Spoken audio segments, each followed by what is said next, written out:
to school to be part of our discussion. School television. School radio station. Spoon gonna tell you what is happening in Liberia. Spoon gonna tell you what is happening in Monrovia. Spoon gonna tell you what is happening in Africa. Just to spoon you will know. The children crying for starvation, just to spoon. You want to get a news update, my brother, to spoon. You want to know what is happening, Moravia, to spoon. Politicians want to make their decision, just to spoon. You want to know what happening in the ministry, to spoon. Yeah, to spoon. Yeah, to spoon. You from Funjama, Maryland, to spoon.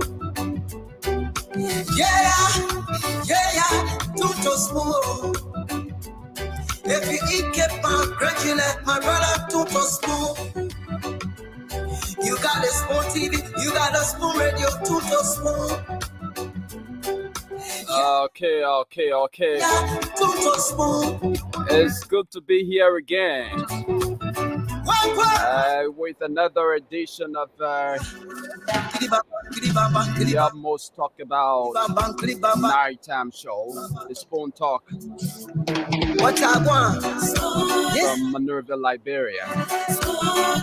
Wherever you are and whatever you are doing, please invite someone to keep glued to their monitor or invite someone to listen or view alongside you. Because as usual, it promises to be very, very, very informative and interesting. My name is Yekezi Zogo, sitting this evening as your producer. Let's now go over to Dr. Richardson and James to kickstart the show.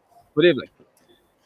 Hello, Yekesi. Hello, good day. Hello, Liberians. Thanks for joining us. It's going to be a spirited show today. We have lots of good information for you today. We know the president arrived in the country. We know Lone Star again. I'll let Yekesi tell you more about that because he probably was glued to the TV or maybe he was on the field. I don't know. He would tell us. We also heard news from the United States Embassy, but if you stay tuned, you'll know exactly what is happening at the United States Embassy. And lastly, we think that Vice President Butka is getting closer and closer to picking a candidate. If you stay tuned, join the show. We'll be able to tell you more about that. As we wait for our panelists to roll in, I want to just tell you thank you for joining us. I'm going to go over to, you can see right now who's going to add more to the news, and then we'll circle to James. Good day. Thank you for joining us today. Okay. Yeah, so today Liberians are kind of very, very, very frustrated, so disappointed about the New Star loss to Bafana of South Africa. Liberia had a very good chance, to qualify for the African Cup of Nations, but unfortunately, the New Star boys were not able to, capitalize on that chance, to qualify the country for the African Cup of Nations. The game was played today at the Samuel Kanyando Sports Complex, and several Liberians from all walks of life had trooped in at the SKD to witness the game, after seeing the splendid performance of their boys in South Africa. The thought was that they would have even performed better back home. But for me, in my own analysis, I think the boys played, but others will say that they did not play. But they went down 2-1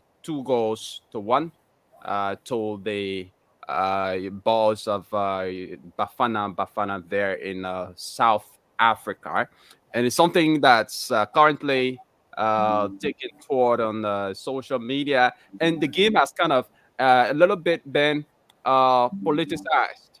There have How been so? Yekesi? pardon. How so? Yeah. So prior to the game this afternoon, there were posts from some folks, some hierarchy, some staunch partisans of the CDC who are currently within the government, like the district number 8 representative, posting the photograph of Champ Wial on the practice ground, praising him for his splendid performance during with the New Star during the practice section, and you know, terming or describing the New Star as CDC New Star. Yeah, so uh, yeah, Who so said that? Akara's great Are posted you that. kidding me? What's wrong with these people? Okay, go Yeah. ahead. Yeah, so following New Stars lost now, other folks from the opposition are now I know they are disappointed, but because of politics, they are like celebrating the laws that the laws is or CDC laws and all of that. Yeah, so is unfortunate. Is a chance missed again by the country. And again, like you said, today, President George Weah returned to the country after being away uh, for about a week. He visited the United States and also the UAE. And when he spoke to reporters today about his arrival, he described his trip as successful and achieving. And he stated that Liberia stands to benefit from huge climate change and biodiversity funding from the United Arab Emirates today. And he also said that the country will accrue enormous support in biodiversity from series of meetings he had with partners during his trip.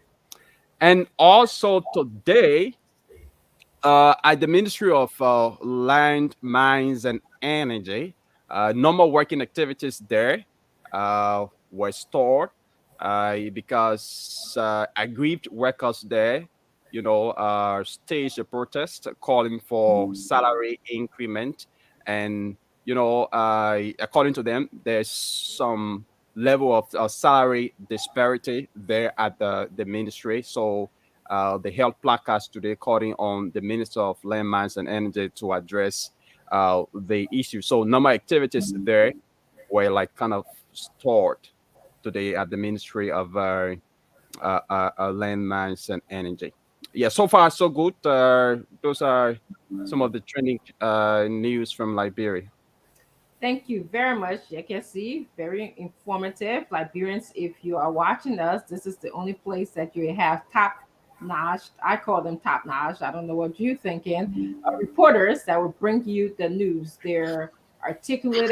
They are critically thinking about the news. They're giving you different opinions about what is going on in Liberia. So thank you, Yekesi, for your well informative news. Good day. We want to turn to you now. You have anything to add on before we welcome our audience and wait for our panelists to roll in? So far, that's all that happened besides our defeat. Okay. Oh, so you sad because they defeat us? That why you facing your face that I because our CDC don't start the defeat there? They defeated Lone Star of Liberia, not CDC or CPB. Thank you for the correction. You quite correct. It is Lone Star of Liberia. However, we had a CDC lawmaker, according to Yekesi, posting that is CDC Lone Star. So I don't know Yeah, they which. did. They Okay. did. Yeah. Okay. Okay. We're gonna move on to welcome our audience right now. You could have been doing a number of things today, but you made a choice to join us, and we truly, truly appreciate you joining us. You know the rules around here. Jump into the comment section, uh, stick with the issues, tell us your thoughts and your questions and your concerns, be a part of the conversation. And also, I also want to add that we do have the phone calls. We want women to call in. We want women to jump in to the conversation as well. I want to welcome Sadematu as well. Sadematu, welcome Yeah, to the show. hello. How are you? Yes, always great to see Sadematu here. So we're gonna go into welcoming our audience, and Sadematu, I would like you to, if you're okay, you prepare to start. Uh, or you want me to start? Then you come on in. Yeah. Okay, I will start. I will call a few names and welcome you, and then Salmat is gonna join me. And if someone else come in, they're gonna follow us. Solo Stewart, thank you for joining us. I see George B. Flomo. He says Salimatu is here. Stefan B. Tegley from New York is calling. Baker Ramsey, I'm sorry, it's calling is here. Jesus is not calling is here. B. Joe is also here. Tipples PK Dempster. I'm not even going to say what you wrote there, but thank you for joining us today. James Flomo is watching from. There's another James Flomo out there is Not watching me. from. That you? No, no, Oh, no, no, no. oh, okay. But James Flomo is watching from Morovia. It sounds like. Perry Ajifon is watching. Thank you for joining us. Howard Sony is a woman. Thank you for joining us. Kristen Tucker is another woman. She's watching us from Minnesota. Thank you for joining us. Uh, B. Joe is watching. Let me see. Ruth Roberts Panga is watching. Thank you, sis Ruth, for being here. Prince Sonu Bestment is also here. I will give Salimati the honor of recognizing Rabina. Uh, Rabina Nia. Rabina is here, so you can recognize her twice. Fanny Dennis is also here. It's watching Spoon from Minnesota. Gregory Vanna is here from Georgia Estate. I'm right, Georgia Estate. We are in like Bergenton, New Jersey, so it's kind of hard to switch back and forth. But it's Georgia Estate, which is okay. Masa Passaway Johnson is watching us, and my last person I will call before going on to Salimatu is Lady Fakapa K. Diamante is also watching, says, hello, Dr. R and Salimatu. Salimatu, you want to take on from here? Okay. So it looks Anywhere like you my can name's start from. You can start from anywhere. yeah. Okay, so want to say hi to Rabina. Hi, Rabina. And James Davis, James Croma, Nan Gordon. Hello, calling watching from New Jersey, USA. Trocom Monday. Good day, family. Hello, how you doing, Trocom? Masa Passaway Johnson. Joshua Davis, Sam Good Luck Kwame, watching from Houston, Texas. Jerome Jackson from Point Four. Hello. Lai Fakaba Diamandi. Sorry if I pronounced your name wrong, but thanks for watching. Jones Kathy or Kathy Jones, thank you for watching. Augustine Momo Cully, Isaiah. Oh, sorry, you're jumping, you're jumping, you're jumping. Dennis K. Gray, Stephen B. T. Lee, Francis Quarto, Momo Nelson, Yvette Cephas. Hey, another woman, yay. Uncle Bra. Uncle Bra, really? Sekou Donso, Ezekiel Seyo, Prince. I don't know what happened here. Just jumping. Danielle Nagby, Aloysius Green, Vanicius Moba, I think it's a woman. Elder James C. Blay Jr., hello, monitoring from Connecticut. Jay Were Pino, Valentino Perez, Eric Gazulu, Kroma Fofana, Emma, that's a woman. Hi, how you doing? Watching from North USA. UJ Clark, Randall Thomas, Lawrence Today, Senior Philip Bala. Mm-hmm. Who else? Michael Carey, watching from Monrovia. Bahia, Monrovia, Indiana, USA. Um, G.P. Williams, Patrick Dick, Dave Maybe Tokpa, it's hot in Monrovia, Mohammed it's not here. Russell. I It's think I sunny will here. stop here. Yes. Thank you so much, audience and listeners, for joining us. We have so much to talk about today. I knew I told you we were going to have the female developers. You know, women are doing great things in Liberia.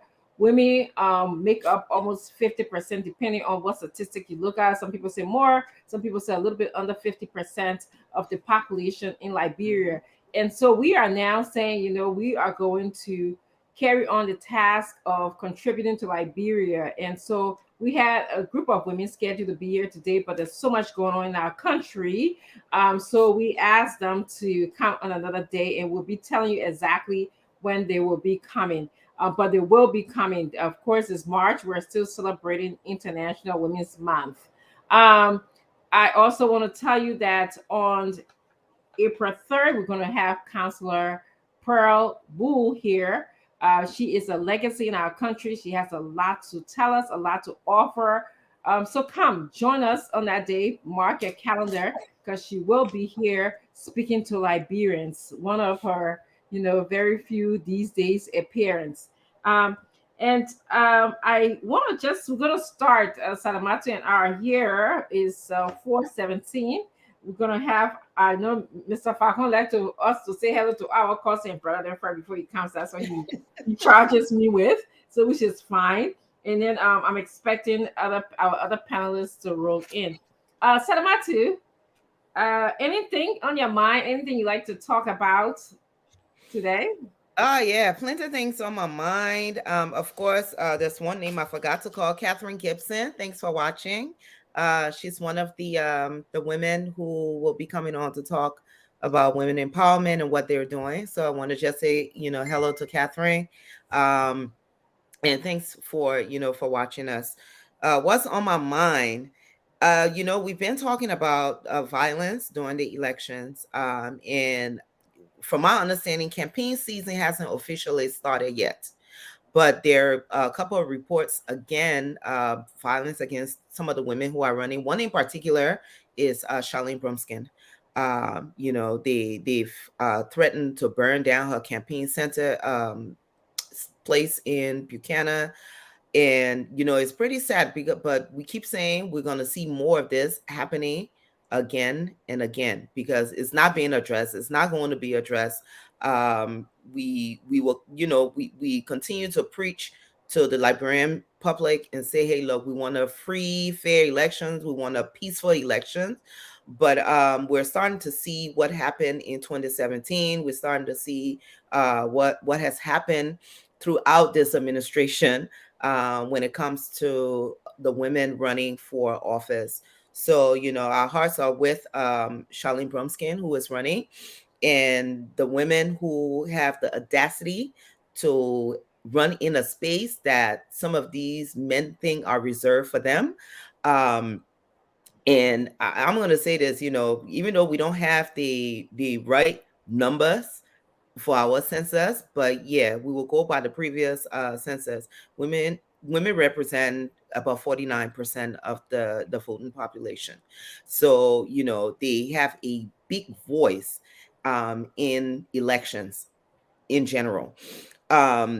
Every time you see people try to stop them from running for office through violence, what that said about our economy is our country is that we are trying to roll back democracy in the country. We're trying to roll it back. We're trying to go back to the status quo. I watched a program today with the U.S. Secretary of State. They've been celebrating women all month, and they had a summit on the status of women and the status of democracy. And they had women from all over the world just talking about something very similar to what is happening in Liberia, and how, during the elections, people who feel threatened by the power of a woman, these are the way to try to intimidate the actors who are running. So it's not just for us to come in and say it. Liberian people, if you're on the ground, you have a stake in making sure your democracy is protected. You fought very hard for this peace, and it's up to you to one, hold government accountable, to ensure that everybody feel free to run, and to also hold government accountable to hold the perpetrators accountable. So I will stop there. That's what's heavily on my mind, a peaceful, fair election and the safety of the women who are running. Thank you so much, Salamatu, for your contribution that you're making to Liberia and to this show. I want to welcome Mr. Samuel Warzi. Warzi, I'm going to ask you, what thoughts do you have, your 2-minute thoughts before we really get into the topics of the show? Thank you for being here. Well,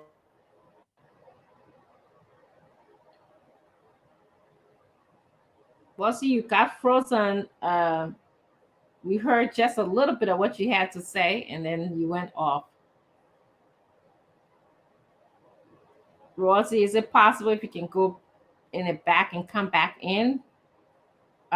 So as Mr. Warzi gets his connectivity issues together, I want to just join Salamatu and just say that women have been an important part of Liberia's democracy.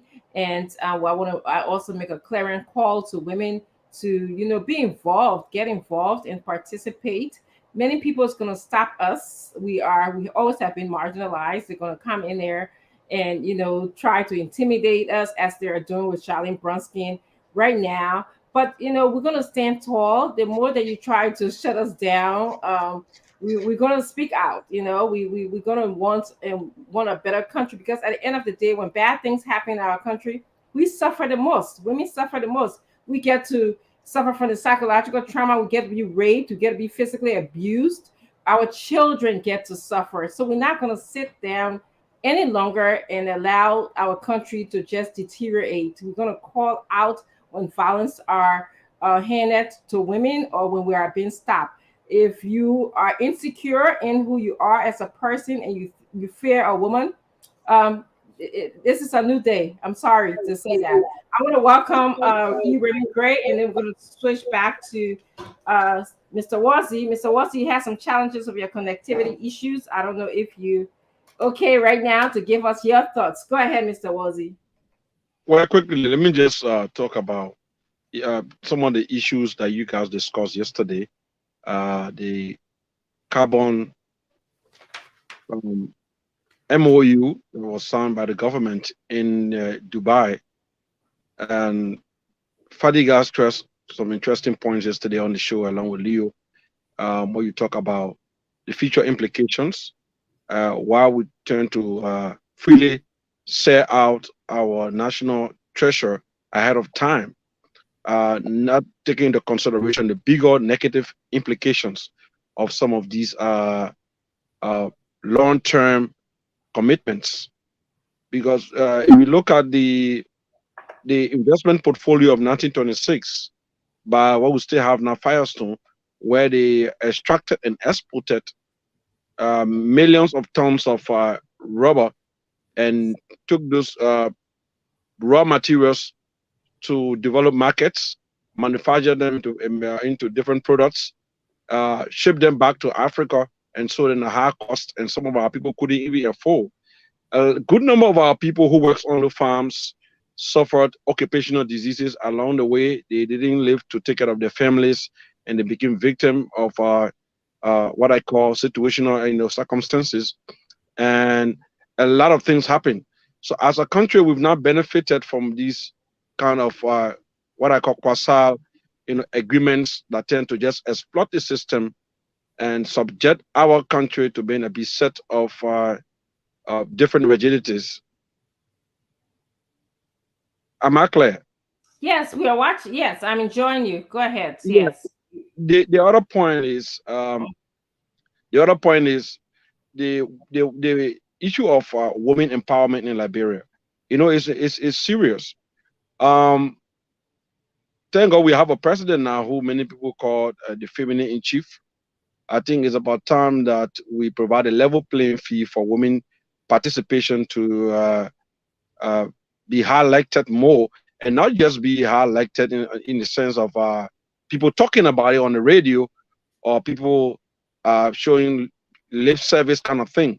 But we should provide the institutional platform for women participation to be felt, if possible, attract support, encourage them, because if you get women involved in strong advocacy, constructive advocacy, I'm very sure it will help to address the issue of militancy among young people. Because when women take on the rightful debate, they usually do it not in a militant way, but in a very convincing way. So one way I think we could help to sustain our peace and democracy and nurture our democracy to a higher level than what it is now is by encouraging women to participate in politics in Liberia. You look at Rwanda, where you have more women in government. You have Amen. When he get to the juicy part now, then somebody said that PCS phones. Yeah, the person said we on. It was here. Our viewers, they can be easy. Anyway, as was yeah, when the wind blows, sometimes the internet can go whoosh. So yeah. Then someone said was here and said about to got PCS phone. Anyway, we'd like to welcome Colonel Remy Gray. Was he? Were you hearing what we were saying? Yeah, so I'm back. Yes. What's your own also?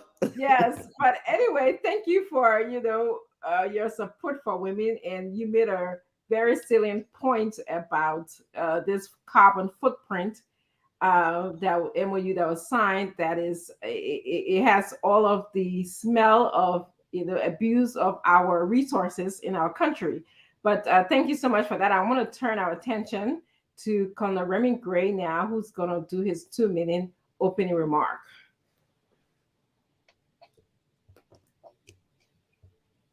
We can't hear you. Echo. What happened again? All right. You got PCS phone too? I got all the PCS phone. All the PCS phone here today. Okay. As we wait for oh boy. All right. As we wait for Color Gray and Mr. Wasi to come in, definitely. So I don't know if we can talk about this because I particularly didn't watch the game. I just was waiting for because I was waiting for other people who are much interested and perhaps follow. So I don't know, Warzy, maybe you want to share some light on this. Well, we're gonna go into 2 topics. Basically, the first topic, if you want to talk about this, is maybe get your football NC out of the way. I don't know if that's something you want to briefly talk about, the Lone Star, before we go into the president arriving into the country. You saw the football results. Yes. Are you a follower? Are you NC or anything like that about it? I just want you guys to get that energy out of your system, because I didn't follow it before we go into some serious conversation. The football results. Yes. Well, unfortunately, I mean, I'm not really in line with the local good news. Yes, I've heard Liberia lost. According to Yekesi, Liberia lost today. And yes, unfortunately, we support our football team, Lone Star, and I was really rooting for them. But I want to go into the president arrival into the country. I guess, Warsi, this is what you touched on a little bit. According to what Yekesi said to us today, he said that there will be a lot of support coming to our country regarding climate change. And again, it goes back to what we read, that he supposedly signed this MOU. Do you guys have any thoughts about anything else you wanted to know about the president not being in the country? If you were at that press conference today, were there anything more you would have liked to have known or asked him in light of his visit out of the country for it was an unceremonial visit. We didn't see a lot of pictures as he usually shows when he travels, either on the website or either have his junior lieutenants share those pictures with us. So, Sadamatu, what are your thoughts? Anything about the president's arrival into the country? The president was very, very mute on the issue of why he went to the U.S. It was just very vague. Or the people I travel for business. When the people want meeting, they can call me.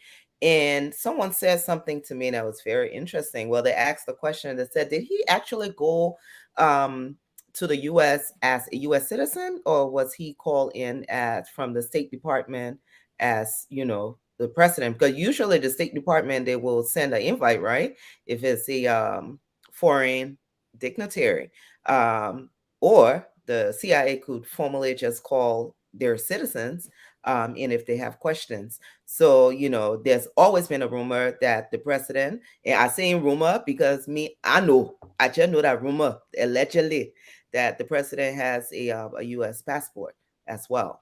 So it was just kind of interesting because I didn't even think about it. And when he came and I listened to, the press conference, it was very short. He didn't say anything concrete about the visit. I don't think people expected him to say what specifically happened in the meeting with the CIA.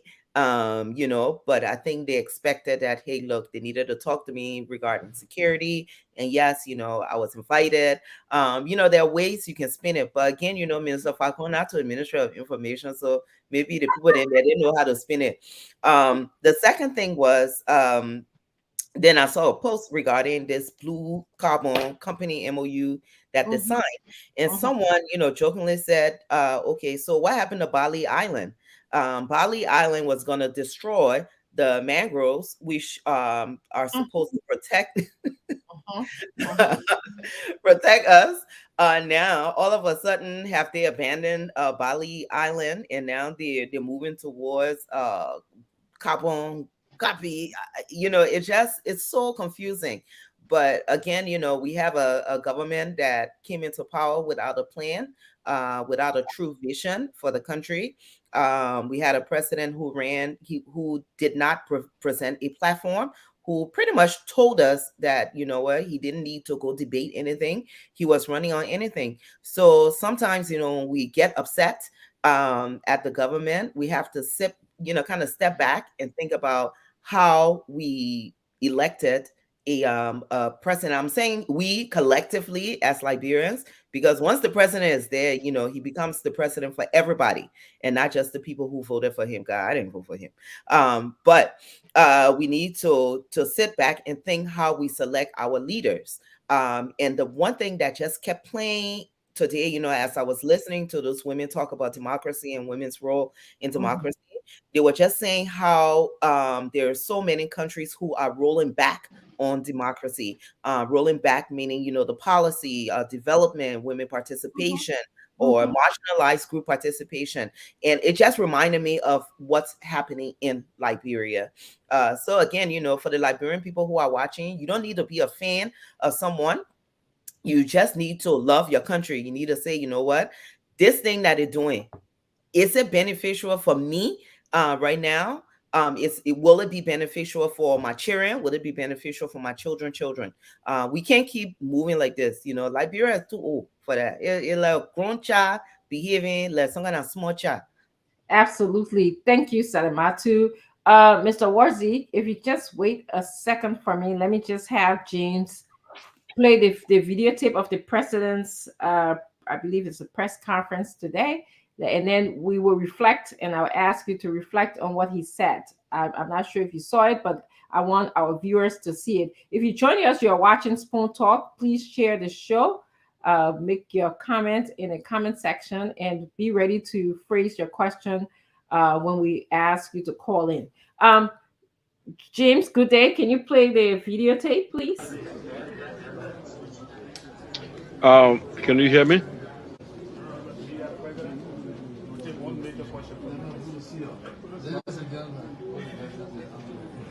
Can you hear me? Okay. Please wait, Minister Wizzy. We're playing the video. The president.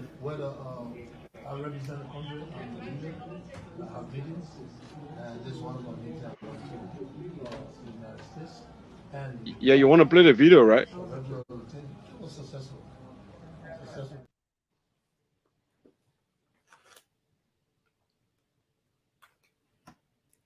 Is that We, James? Can you play that again for me? I didn't get it. no, I did not even go far because Minister Wozi was talking. Maybe he was not seeing the video.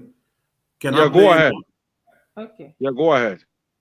Yeah, and I'm sorry, the volume not from us. It's from the time they did the recording. Thank you. No worries. Ladies and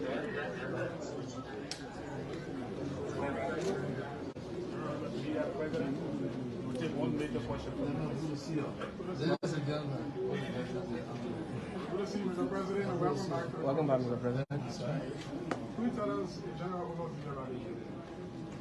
the president was fit. Whether I represent the country, I'm the leader, I have meetings, and this is one of my meetings I went to the United States and Dubai. So regular routine was successful. Successful trip. And we are happy that the year fruit, and we're glad to continue. Mr. President, my name is Anthony. What do we stand to benefit from? Well, I think if you are aware, we've been traveling. We went to COP 26, COP 27 in Wadabi. And Liberia has biodiversity, and of course, we talk about climate change. All of us to play a part. Every country has a forest. I think we have forest, and we are trying to tap into the climate change funding so we can save our forest. It is important to our country. As Chief Thank you, Patron Mr. of President. Liberia plays South Africa today, any message to the fans, to the players, sir? Well, that's why I ran home. You know, and, I wanted to be with those stars to see what they would do, as I said. And I called them when they were going to South Africa. I spoke to them before they went to the pitch. I said to them, I think this is enough. there's no prize for losing. There's a prize for winning and draw. But I just want to encourage them to do their best. No matter what happens on that field, we are proud of them. They represent our country. And if they do well, you know, we will reach out to them. And I thought that the 2-0 in South Africa coming back on 2-0, I think is phenomenal. So today, they just have to play well and play very hard because it's a competition that we need to qualify. And score early goals and keep the goals. You know, I've been in this situation before. I remember when we went to Tunisia, we needed 2 draws to go to the African Cup. We did that, you know, because we played together. So the loser that I saw the other day, there were a few mistakes, but South Africa is now a dominant team. If they do well, yeah, they can win and then try to win the next game to go to the African Cup. Then it will be our 10th African Cup. We are the oldest country. I think we need a history. So we with them, we support them. You know, and what I want you all to understand, the government of Liberia, I see a lot of people say, oh, the president was a former footballer and whatever. It's true. But the government of Liberia is supporting the Lone Star. How do you think Lone Star go to all the trips? How do you think that they play? Because we're supporting them. You know, we don't have to all the time yap on the internet or on the air that we support the Lone Star. This is our country team. The Lone Star forever. And this you can see I flew from Accra and just to make sure that I'm at the game. But I hope that my president at that game will yield fruit, you know. But whatever happens is the qualifying rounds, you know, they get more games to play. So they just have to make sure they collect the points. I remember during our time, we said to ourselves, every 1 point is a way forward. And that's what they did. Now they have to win at home. So it's the same strategy we use. They use it. We go away, we draw, we come home, we win. We get the support today, it's our home. So they should do everything to win. We will be there to make sure that we start with. Yes. Oh, Mr. Warsi left again. I was going to ask him to give his thoughts about the video that we saw. But Colonel Remy Gray, what are you thinking about the president's return to the country? And I don't know if I'll call it a press conference or whatever, or just meeting with the press, I guess. What are your thoughts on that? I thought the first line of question about our biodiversification Mm-hmm. was going to be, the way forward in that interview. But of course, we're also a country, that loves football. So definitely, was expecting that someone would pivot, especially when this is the president's own forte. That's his own passion.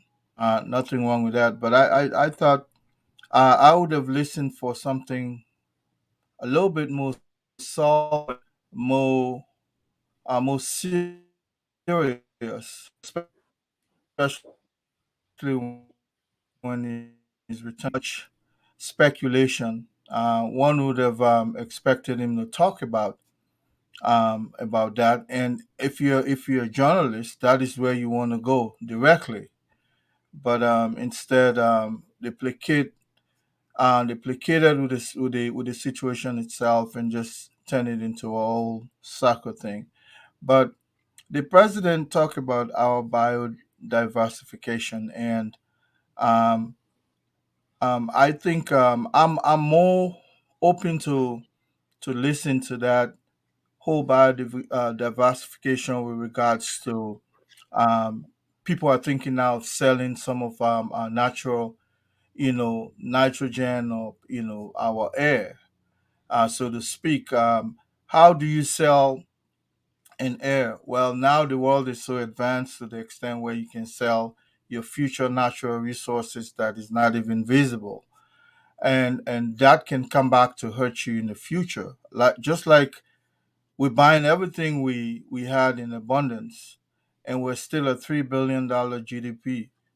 That tells you that we haven't done much. And I think any future government should begin to think about preserving our natural resources to maximize them to the extent that we will begin to be the and the provider of some of these natural resources, not in the raw material itself, but rather as finished product.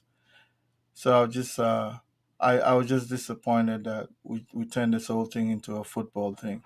And the football itself, I don't know, we still have not transgressed as a country. I think I might be biased. The only time I've seen real football in Liberia, the glorious days was under Samuel Doe. So I would say that my hope was way up when I said, well, we got a footballing president now. Maybe it's time for us to start winning all the tournaments.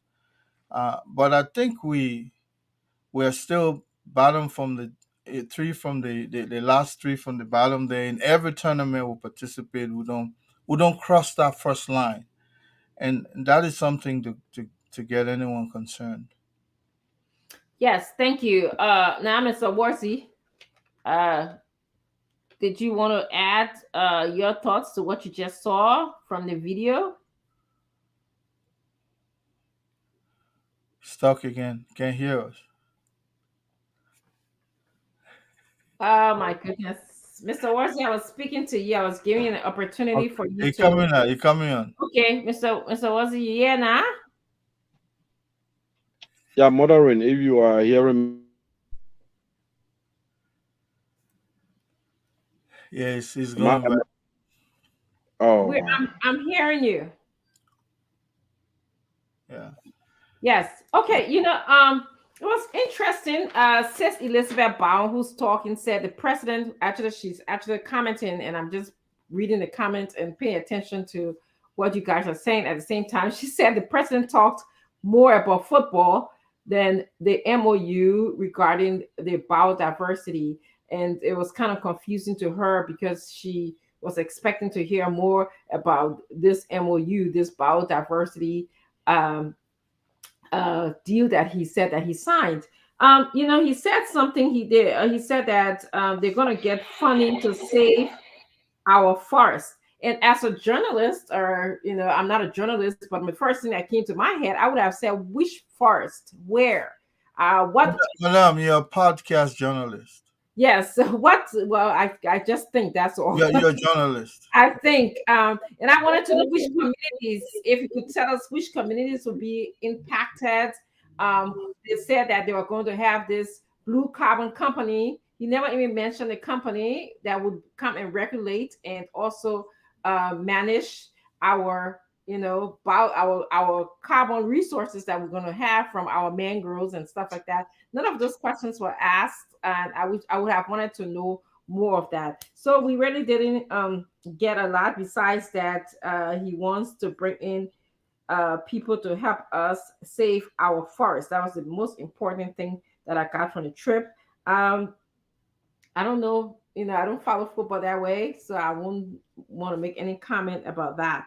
Um, all right, so now let's talk about something else is in the news again that I heard. If you guys don't have anything else to share, anybody else want to share anything relating to the president's return to the country? Well, by way of my own open remarks, I heard Salamatu talking about, Miss Bromskin being attacked probably on the um, multiple times, and I wonder how chaotic we've become as a nation, especially when male counterparts that are participating in politics, we cease to create this police state. Increasingly, our country is becoming a more like a police state where people are just free to behave the way they want to behave. And when you have a moment where rarely you find women participating in our politics, and I think people like Charlene and the likes of you, Salamadu, when these kinds of people venture out there, because it's a mucky ground. It's People can be so brutal and very uncivilized Mhm. when they're dealing with you. Politics don't have to be that way. I mean, if I'm going into some contentious moment with you politically, I think I will observe the rule. It's just part of our human decency. When Mhm. people cross that line, then definitely you can define them as uncivilized. And this is what I'm seeing. For most of those who are participating in politics, I don't have to describe anything about a woman before I contend, against them in a race. We can run peaceful election, and I don't see. God has given us some level of decency. I think we should be in this position to always show it. As humans, it is our responsibility to show that God made us as supreme creatures, and so therefore we should come forward and showing that all the time. Charlene Brumskin, number one, she's not just an ordinary person running. This is Her father has a footprint in our politics, and she's trying to establish herself, which is her right. Now, if anybody thinks or believes that the politics that exist in her community in Bassa belongs primarily to one sex or the other, I think that in itself is very troubling. And then I also see, I heard Russia is coming closer to our border there with our counterparts on the other side of the border with um, other side, Ivory Coast. And it tells me that what exists in in say in the Sahel region is coming closer to us. So now we're postulating, or we're fighting foreign policy that we used to call the Cold War. It's coming back on our soil, very close to us. And people, Russia is not supposed to have a closer proximity to the United States. We're seeing they shooting down their drones, and now they're bringing our warfare to us. So I would have. That's why I say I wanted the president to elaborate more about his visit to the U.S. I think as a people, we have to be able to get the juice from that particular visit, whether or not it's in his favor or it's against whatever he came for. I think he should have let us know, because China is there now. Russia is coming closer. The United States is trying to position itself. What's going on? Are we going to see, are they bringing the war closer to us, or what? That's why we're so edgy, some of us. No, Colin Gray asked a wonderful question. Where do we fall in this whole geopolitics that is going on, that is actually knocking on our door? Mr. Worsley, I want to come back to you. I hope that you can hear us. I want you to give us your thoughts on the videotape of the president's arrival in Liberia, speaking about biodiversity. And I believe he talked about, the support. He said that the government supports Lone Star. You don't have to go outside and talking too much, but they're supporting Lone Star. If you want to, if you care to talk about that as well, Mr. Wasi, are you here with us? Mr. Wasi, make me feel that fundo. Mama, like bring coming outside small now. Oh, Mr. Woods. Mr. Wasi, make me feel that. Okay. Anyway, let's move right along. We'll improvise here. I'm very good at that. Very flexible when it comes to adjusting my schedule. Okay, so if you're joining us, this is Spoon Talk. We really appreciate you being here today. Share the show. We're gonna move on. We talked about the president's arriving to the country. We would have liked to have heard him say more about the whole diversity issue because it's gonna affect us really. I believe Warzy, Leo, and Father Guy came yesterday and they talked about how we are almost at the point of repeating what we did in the past in selling some of our resources to develop country and not getting the full benefit of selling our resources. So I want to talk about something interesting happened in the world of body politics here. The United States replaced made an announcement that they are replacing their current ambassador McCarthy. So it's interesting how it kind of fell on the heels of the president arriving into the country and the announcement that we heard with the Russian knocking on the doors of Ivory Coast right now. China is grabbing pieces and parts of like Africa, basically. So Salamata, I want to ask your thoughts about that. Okay, well, I'm a friend of the U.S. Embassy. It will be sad to see Ambassador McCarthy go, but these are career servicemen. They do rotate as needed, so I'm sure he will still be on the African soil, and it's interesting to see who will be coming next. But as far as that, I've had a good relationship with the embassy. They've always been very supportive of all of the initiative that I've done or that I've done with the chamber. So it will be sad to see him leave, but looking forward to who's coming next. Yes, interesting. That I personally, I don't think it has anything to do with that visit okay. at Langley. Let me put it that way. Has absolutely nothing to do with it. It's just a rotate. I don't know if you remember before Ambassador McCarthy took his post, there was an issue getting someone to Liberia for a period. Yeah, we didn't have an ambassador. So actually, Lena Green was such a remarkable woman. It was hard to fill her shoes in Liberia in terms of yeah. So I think Ambassador Elder had to leave due to illness. And then, there was just this time frame that it was very difficult for people for them to replace. But nevertheless, the U.S. government is continuity. They have a system in place. They don't just wake up in the morning and decide, what, we're going to pick up Joe Blue and just chunk them somewhere. Everything is always a plan. And for those who may be saying, oh, yeah, he left because of President Weah, I can guarantee you that's not why he left. Two, those of you celebrating are people who are very comfortable with bad governance. We should be happy when we have some of our, when we are silent on things that are going bad in our community, we're accomplices to what's happening in Liberia. So the people who want to remain silent because they're their friend, because they admire someone, and you see how, again, our democracy is doing like a rollback with all the current government ignoring policy, failing to implement policy, signing contracts in the dark, away from the people, not dialoguing with the Liberian people. That's a huge red flag when your whole president of the country got a speech from you. Yeah, that's not good thing. Yeah. I don't understand why we can't understand it. If you let somebody, I don't care how much you like them, when they cut a speech from you, that's not good thing. Y'all know that's not good thing.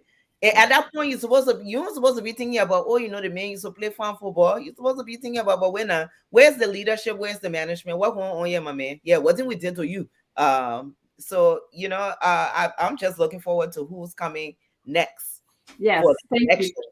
Thank you very much. I want to announce before we go on to Remy Gray to tell us about this, new person that ambassador that may be coming to Liberia shortly. I want to welcome Fubi Henry into the studio. He's here to tell us about what is happening with the voters registration. There's been some a rumor about trucking, and he's going to tell us more about that. What his experience with trucking into the district has been.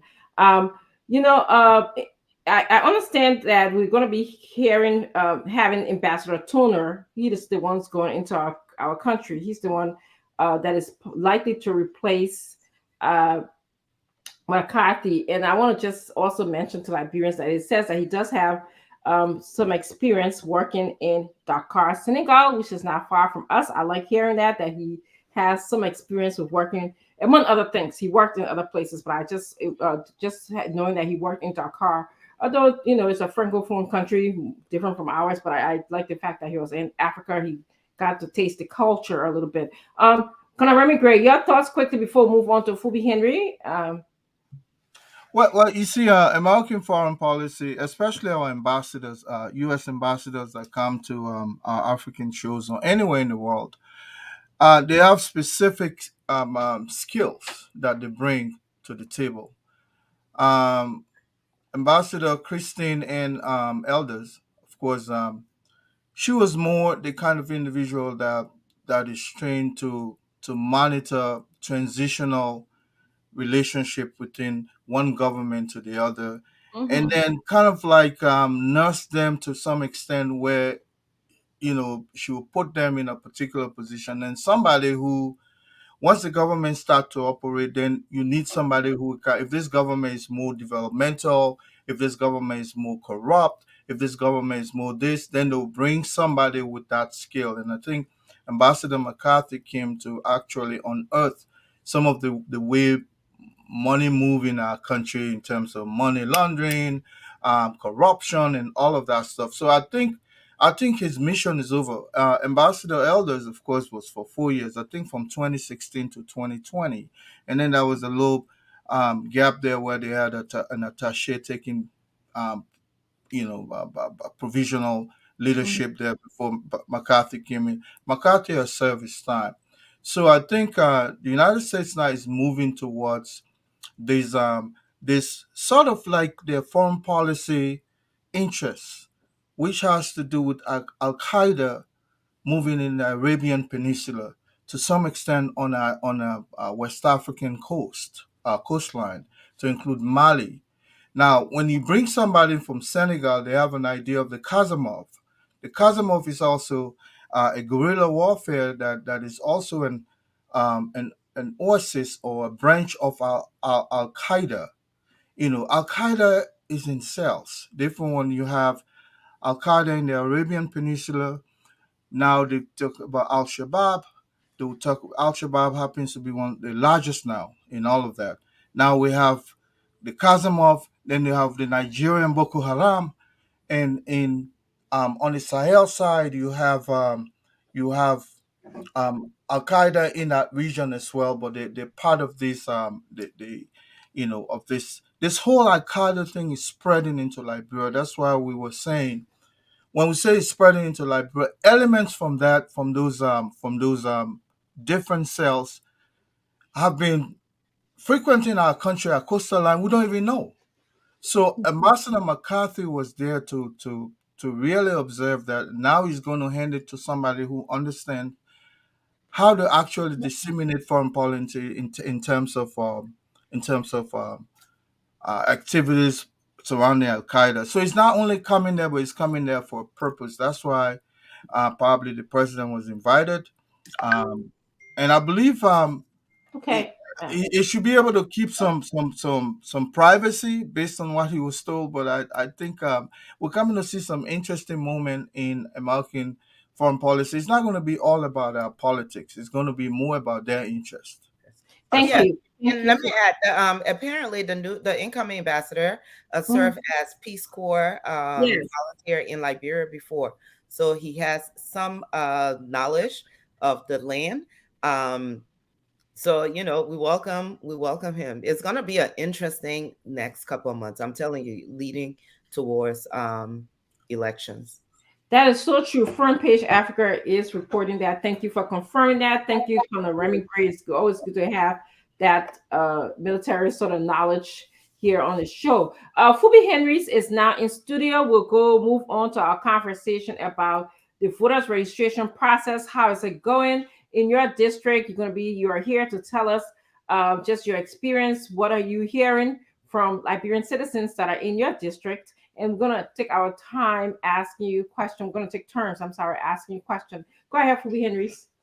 Welcome. You're not the Yeah, stranger to the show. And yeah, the last time I saw you were at Roberts Cafe or something on what is it? On the Sam Roberts, right? yeah. Yes, that was nice. Good to see you. So yes, am I getting feedback? Yeah. So thanks to all of you, Mr. Gray, Benawa, Salimatu. How are you? So Welcome. Hello. yeah. So thanks for inviting me. And the issue of photo trucking is a fact in the district, and we have been seeing even before the process started. We had intelligence from several areas outside our district regarding, especially for our side, intelligence from our current lawmaker about where he was recruiting people from, and the evidence started to show as we started the process. And we got intelligence from people from Oro around the Smile Road area. We got intelligence from people from the Pinsville Belt around the 12 Horses Road and also around LBSI, and also got intelligence from somewhere around Bannersville. And lately, during the registration process, we got intelligence from Grand Bassa. So as far as Grand Bassa, he's even trucking people from there. So these intelligence keep coming in, and all we can say to the people of District 9, other districts, and we also see it massively being done in other districts, also District 8. We also saw people moving from as far as Bensonville going to District 8 in buses, to support Representative Gray. And we also saw people from our own district also moving out, taking $20, $1,000, some going to Bapolu, some going to District 8, to register for cash. And I think it's a culture right now in the country where people sell their votes. We also got people that are also saying they are waiting to go up country within the same district. Some people say they're waiting to go to Bond County to register. Others have promised them something. Some people they're going to Grand Gila. Some people going Maryland, Sino, because they got stick with different representatives and candidates and senators that are asking them to take little cash and go. And so these are facts. So it's nothing. It's not a secret about the whole process of trucking. So it's a fact. And that also you follow Front Page Africa papers yesterday or this morning. Also you see the MTA boss is also confirming that he's not going to refuse cash because of business. So if people pay him to truck people from one point to another, that's a business. So you are not expecting to deny or refuse. It's a normal routine. He's running a business, so he's not doing charity. So you cannot miss you cannot lose those funds that are coming in, because it's the essence of the company is to transport people. So once you have people paying for the service, he will definitely do them. So that's a confirmation. And so we're following up all of these different trails.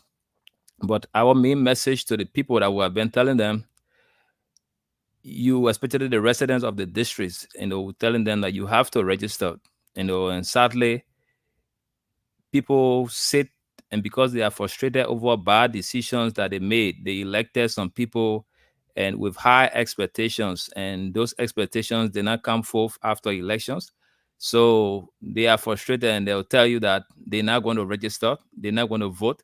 They tire with election business because they assume that it's going to be a sin 6 and 7 government after government. So they are refusing. So we have been on a campaign encouraging them to go and get registered. Myself, I've been personally engaging people on the streets as I walk to them and ask them why they're not registering and listening to their reasons. And I also tell them that, look, it's not because of bad dream you will not sleep. It's not because of pain you will not get pregnant. It's not because of running stomach you will not eat a buggy or palm butter. So you have to just keep changing, because if somebody ill treats you, if somebody does not do what you expected, don't give them second chance. And refusing to vote is a form of enabling them to continue the bad governance, because you are telling them that, look, I've surrendered, I leave you to do what you want to do. And the more we see these things happening, you will not have a change in the country. The change that you expect, you will not have it. And I met this lady selling banana, and so banana and other fruits. And she was clear and she's not voting. She's frustrated, she's vexed. Her business not going, her children are in school for a year plus. And I told her, I say, the people that are causing your children not to be in school are those that are running the country. So if you refuse to vote because your children are in school, it means your children are going to be in school for the next 6 years, because the country is going to remain hard, and you have to get up and go and vote. Because if you don't vote, you also be disappointing your children, because you are enabling the same wrong and bad governance, and you want it to continue for the next couple of years. So you have to get up and go and vote. And I met a young guy also very frustrated. A friend said, "Oh man, go register." He just blew up. "No, I'm not gonna go to everybody the same, all the same back." I called him back. I said, "Look, come." I introduced myself to him. I'm saying I'm Phoebe Henrys, and he called his name James. Your age? He said he's 22 years old. Do you live with somebody? He said no, he's on his own. How long? Roughly, but on his own by 5 years. So it means about 17. Since he was age 17, he been on his own. So I started to explain to him why he should take politics and elections serious, and gave him all the reasons. We stood up for almost 25 minutes talking. And after that, he appreciated that and said, "Look, thank you for being honest. Thank you for at least enlightening me. I will go and get registered." And I understand that you cannot abandon the political process. And these are things that I think all of us need to use our different platforms to encourage people to go out there and get registered. Because if you don't get registered, at the end of the day, especially when you're in the district and they have truck people into the district, those people from outside the district will come and make decision for you. And at the end of the day, that right to complain about the government not doing this, you lost that right because you refuse to participate in the process. And we're telling people also, politics is not wrestling, that you need 10, 15% to go into the race to defeat one person. So if you notice that your issue is the person that you have on the seat and the person is not performing up to expectation, rally your support behind the most formidable candidate with the right vision, and throw your vote there, and don't scatter your vote and spread your vote beyond everybody because you think that you just want to get, I want to run, and you follow all those I want to run candidates, and you just keep throwing your vote. At the end of the day, you end up getting the same bad person that you refused, you didn't want, because you decided to spread the vote. So we're saying, let's not spread the vote. Let's have the vote behind the most formidable candidate with the right vision. Because you read all the holy books, I don't know if for the Quran, but for the Bible, you hear it read clearly in Proverbs 29, verse 2. Say, when the righteous rule, the people rejoice. When the wicked rule, the people mourn.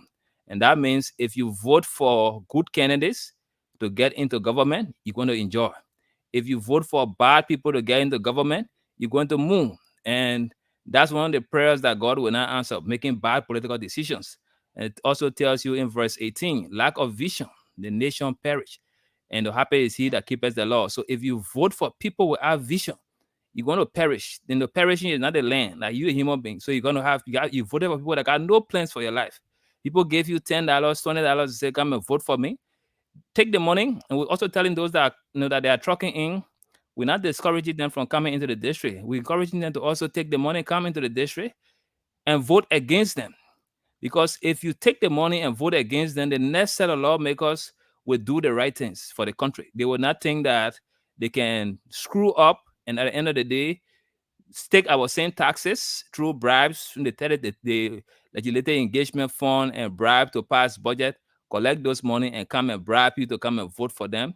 And you take $20 and sell your future for another 6 years. And they do absolutely nothing within the 6 years and come again another election year and sign new contract with new people and give them additional bribes, $10 to $20. So those $20 cannot change your life. So we're telling them, take the $20, take the $30, whatever amount they give you, take it, come into their districts, register. On election day, let them pay you to come back, transport you, vote against them. We'll be sending a strong message to the next set of lawmakers that when you take office, your job is to live up to the expectation of Liberian people as per Article 1. Nobody vote because they love you or you have fan face. Even if your father is running, you're supporting your father. You're not supporting your father because you love your father. You're supporting your father because of the benefit you intend to get from your father when he becomes president, lawmaker, or whatever. So that's the same thing with Liberians. We all vote everywhere. You vote because you want to benefit. If you read Article 1 of the Constitution, the second sentence, all free governments are instituted by their authority and for their benefit. So you're not voting because you love somebody. You're voting because you got a benefit. And those benefits that, job opportunities that you have to have jobs to take care of your family. You need schools for your children, for yourself to go to if you need to go to one. You need better hospitals, basic social services, security, good judiciary system. So these are all things that you want. So you need to be able to drive those things. If any lawmaker or representative candidate that is coming to you will not give you these things as benefit you're going to get, but rather $20, take the money and vote against them. That's the message you're also giving. Thank you, Mr. Henrys, for your message to Liberians. My first question to you, and then we'll go. Salamati's going to ask a question, and then Colonel Greg going to ask a question. Who do you think is responsible for trucking people into your district? Yeah, so for our district, like I said, we have intelligence on the current representative. Foco is doing a lot of trucking, and we've been following those intelligence even before the voter registration process started. And from Smart Road, where he got his sister, they got this point that they always organize their team to go and have Smart Road and Gator. And also 12 Horses Road. I saw somebody sending a form that he wrote up, friends of Foco in support of we are re-election and the forming of black that will bring them in to run. We also saw intelligence from the LBS side in Pinsville, and also got intelligence from Barnesville end where he and Mona used to truck people from. So we've been following this intelligence. So we know that he's heavily engaged into it, and that's why he massively feel in the district and I've done nothing for the district. So all his money he's been saving is towards that. I will learn that they also took bribes to pass the budget, and the bribes they took to pass the budget is all directed towards the trucking purpose. Thank you. Salamata, you're going to ask your two questions to Mr. Henrys. He's telling us that he suspects that Foco is the one responsible for trucking other citizens from other parts of Liberia into his district to win. Yeah. Again, welcome, Mr. Henrys. And I like the way the message, the way you're disseminating the message to the citizens is unconventional. To say, you know what, your ticket, since they will go ahead and bribe you in a way, but when you come into the district, you're still telling them, educating them, sensitizing them on why it's important to vote for somebody who is invested in the community. My two questions is, one, what would be your top three things you would like to do when you win? I don't want to say if, because I hope you win when you win. And then two, how should the citizens hold you accountable if you don't do those things? Yeah, so number one on our agenda have always been education. And I always told people, read Article 6 of the Constitution. Education is a right. And right now, if you walk around the district, and I saw that largely in 2017, it still continues. Children up to the ages 14, 15, 16, some of them have never sat in classroom and they're still living in the capital city. And that has been a major issue. And government not doing much for the existing public schools that we have. We got two public schools in the district, and they are below they are below the I mean senior high level. You know, England stops to ninth grade or junior high. The Matari Community School stops to sixth grade, and the capacity, the quality of education, and the number of students that it take cannot consume the entire district. So that is something that we need to invest heavily in, besides subsidy to existing private schools to allow as many students go to school as possible. We also pushing healthcare, and we think that is something that we need to do heavily, because we believe that if we don't improve the health sector, at the end of the day, we're going to lose out on so many things. The last time we went to JFK to free a newborn baby that was in the hospital and held at hostage, I can say, prisoner from day one for about 3 weeks, because the parents didn't have 150 United States dollars to free them, the baby from hospital. So they kept the little girl there. We had to go there. The little boy, they had to go there to free, the child. So, and that's something that is going, and I'm currently working on a proposal towards that, so that healthcare delivery for pregnant women, people that go to give birth, should not be locked up in public hospitals because they can't afford to free, their babies. That's something that needs to be done, and we got to support that through the budget. And so that's something I'm working on that already. I'm trying to get the total number through the country to understand and what the fees are at the different levels, so that we can make a better proposal. We've also been pushing issue of pension and decent, the activation of the welfare programs for persons with disabilities or senior citizens, and also our disadvantaged youth, and also to ensure that our welfare rates, means the pension rate, is better than what we have now. Currently, NASCOP has, I think, one of the worst rates that we have across the region. And after doing comparison with Ghana, Ivory Coast, Sierra Leone, Guinea, Nigeria, I think if we don't fix our social security policy to have people retiring with decency and also having good pension benefits, that's why many people after retirement, they don't live long, because the benefit that they get is not enough to even take them through. Comparing Liberia to Ghana, for example, our minimum that you get at pension is 25%. The maximum is 40% after working for 35, 40, or 50 years in one company or so, or contributing to NASCOP. Ghana, the minimum you get is 50%. Ghana and maximum is 80%. So Liberia maximum is not even up to the minimum of Ghana of 50%. So if you have two persons working both in Liberia and Ghana, making the same salary and retire at the same time, and they have done their minimum contributions, the person in Ghana makes more money than the person in Liberia at retirement. If the person in Ghana even have done the minimum and the person in Liberia have done their maximum, the person in Ghana still makes more money than the person in Liberia at retirement. For example, you say each of them make $200, for example, as retirement benefit. And at their last gross salary, a Liberian will be earning about $50 as his minimum contribution, and a Ghanaian will be earning $100, receiving $100 as his minimum contribution. So the Ghanaian will have a better life after retirement than the Liberian.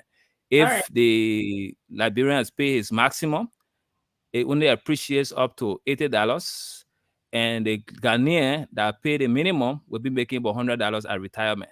So it tells you that our pension law needs to be addressed, and that's why people get on the job. They steal to set their retirement. They steal to build houses. They steal to do a lot of things because they don't have any good retirement package at the end of the day. So, but if you have attractive retirement packages, people will not have to do some of the things that they do, after to leave offices. So that's something that we're also looking forward to pushing. And I'm heavily interested in the liberalization policy, giving Liberian businesses, the leverage and the opportunity to do better. And that's why we were able to prevent this regime from changing our constitution when they proposed the amendment to allow non-Negro become citizens and have the right to own land. We told them we're not going to work, because we have to empower Liberians and give Liberians the opportunity to be able to do better in their own country. 1847, we had political independence. What we're still struggling for is economic independence. Until we can do that, then we got a far way to go. And there are several other things. So, and empowerment to Liberians. I'm also heavily interested in the agriculture sector. And I think that we should be able to find money for our farmers. And we got a lot of farmlands that are loosely laying down around, and access to financing to do better farms, it's very difficult. So people do this, subsistence farming, just for the period.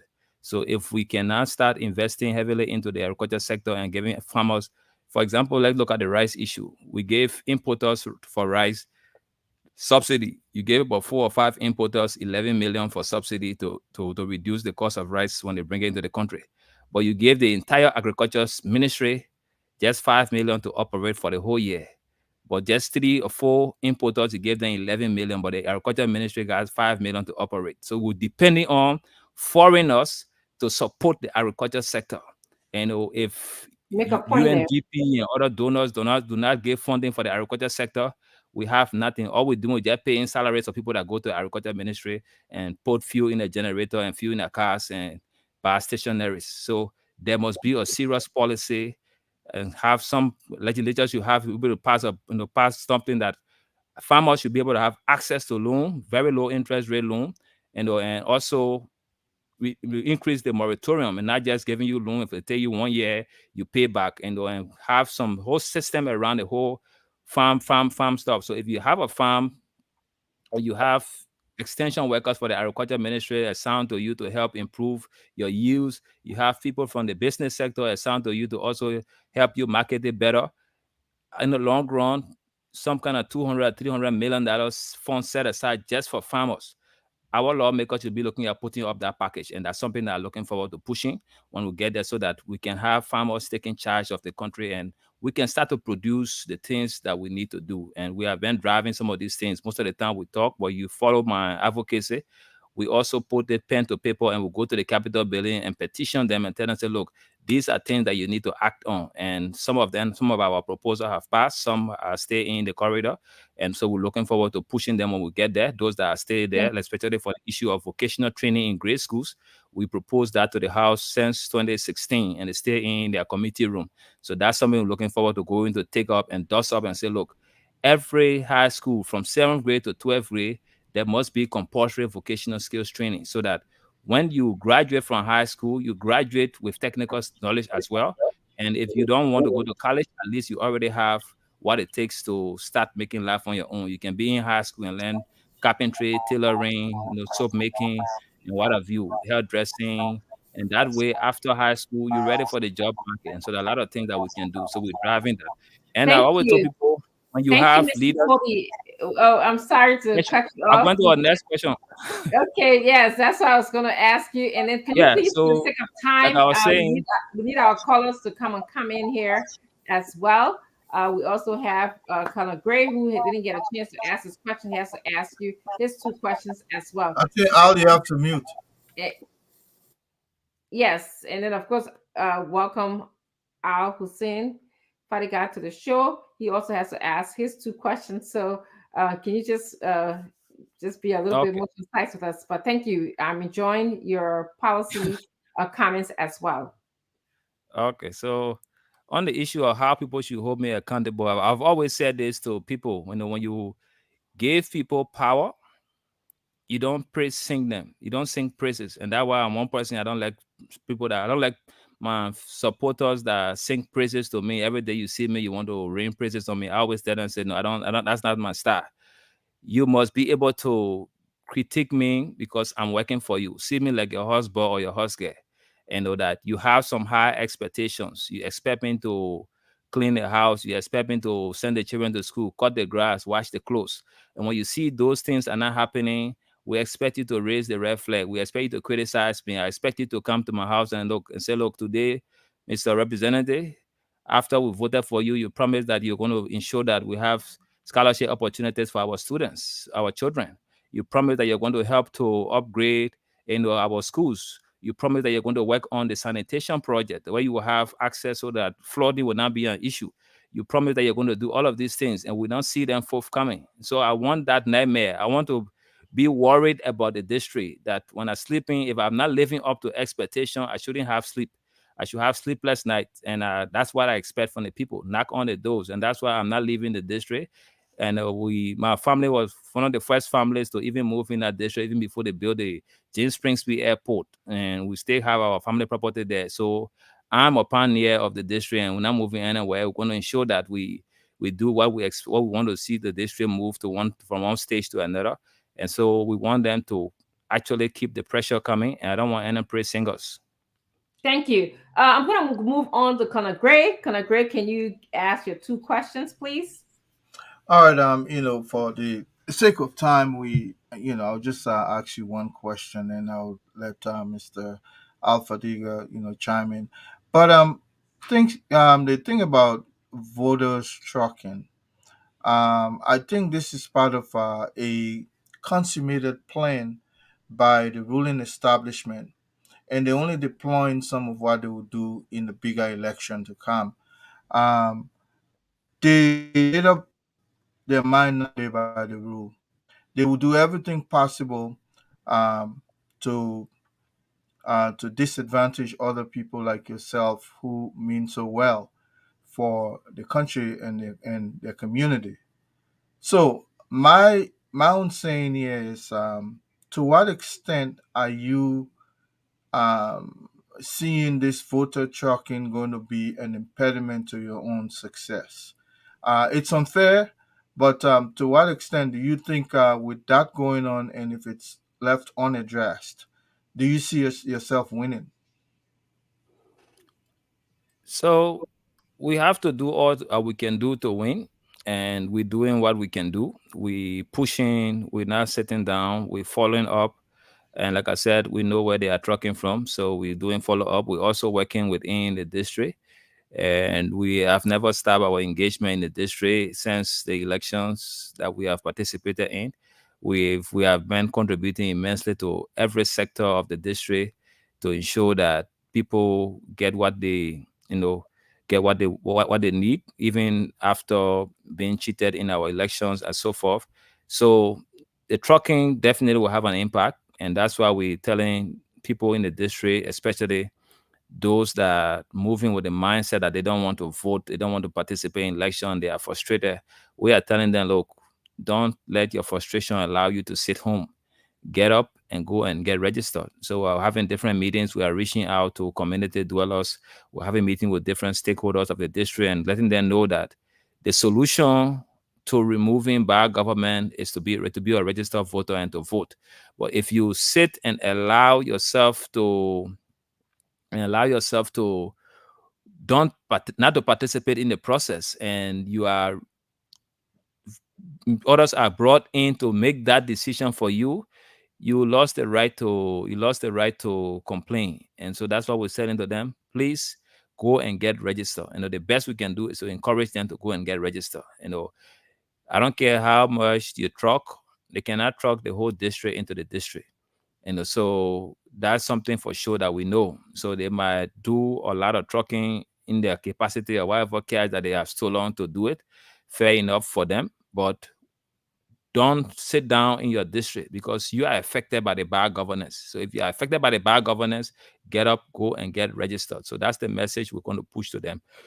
And we know that it will work because we're not living this by chance. Myself is involved in it. I'm walking around, I'm engaging with people, I'm having one-on-one personal conversations with people, I'm having conversation with groups, and we're going to take it to every those step that we can reach out to. Get registered. Get registered. We need that. Thank you. Thank you. Mr. Fariga.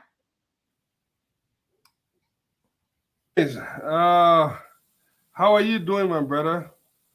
Hey, I have two quick questions for you. You were part of this group. How do you call it? Well, let me find the group here. COP? No, that was not COP. That's another one for war crimes. What is your group? Hold on. Citizen Action. Action for War and Economic Crimes in Liberia. How is that group going? Are you still involved with that group? Yeah, we stay focused. You got different priorities at different times. We got people that drop the ball at some point, but I don't drop my own ball. So my ball is a ball that will keep playing. Sometimes we have to do what we want to do. The senators decided not to vote in favor of the petition, and they pushed another petition to the president for to review the whole process. So we stay following, and the Liberian people will have to make the call, the ultimate call at some point in time. But we remain focused to having a better Liberia. And you see some of the crimes going on right now is because people feel that it's okay to do wrong because there have been no punishment for any of the crimes that have taken place in the past. So people feel it's okay to do wrong. So that's why you see people will take, you have the issue of, unnecessary killings, mysterious deaths here and there, because people think that it's okay to do wrong. You can do it and nothing will come out of it. But it's a sad thing. But we hope that we can get to the point where we can be able to solve these different crimes that are taking place in the country so people can feel safe in their own country. That's one of the reasons why even people vote. If you read this in the Article 2 of the Constitution, Article 1, second sentence is like I read part of it.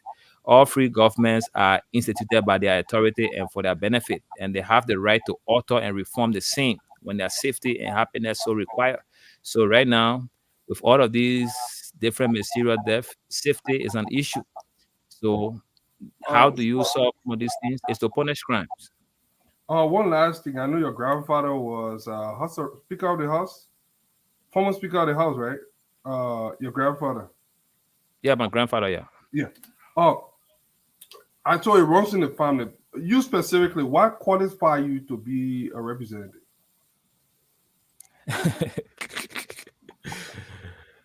Look, the vision that we push is what driving me. So it's not so much about the family line, but it's the vision. No, I mean that's you. Now. You said wise. I'm coming. Why should someone vote for you? Yeah, I'm coming to that. So if wise men sit and watch, they will be ruled by fools. If you got the right vision and you refuse to get in, people will have vision will lead. So there are a lot of visions that we are pushing. And like I said, I always tell people the vision that's driving me is stronger than myself. And that's why I've denied myself many opportunities because of the same vision. I refused an opportunity to be in America and have a green card and accepted the divorce because of this very vision. I resigned from my work 2017 because of the same vision, because I strongly believe that we can make Liberia a better place. And to do that, you have to let certain things go. You have to make certain sacrifices so that you can get this country moving. And I just told you, I went to school in Ghana. We did technical training in our grade schools. Today, you come to Liberia, people graduate from high school, they got no skill.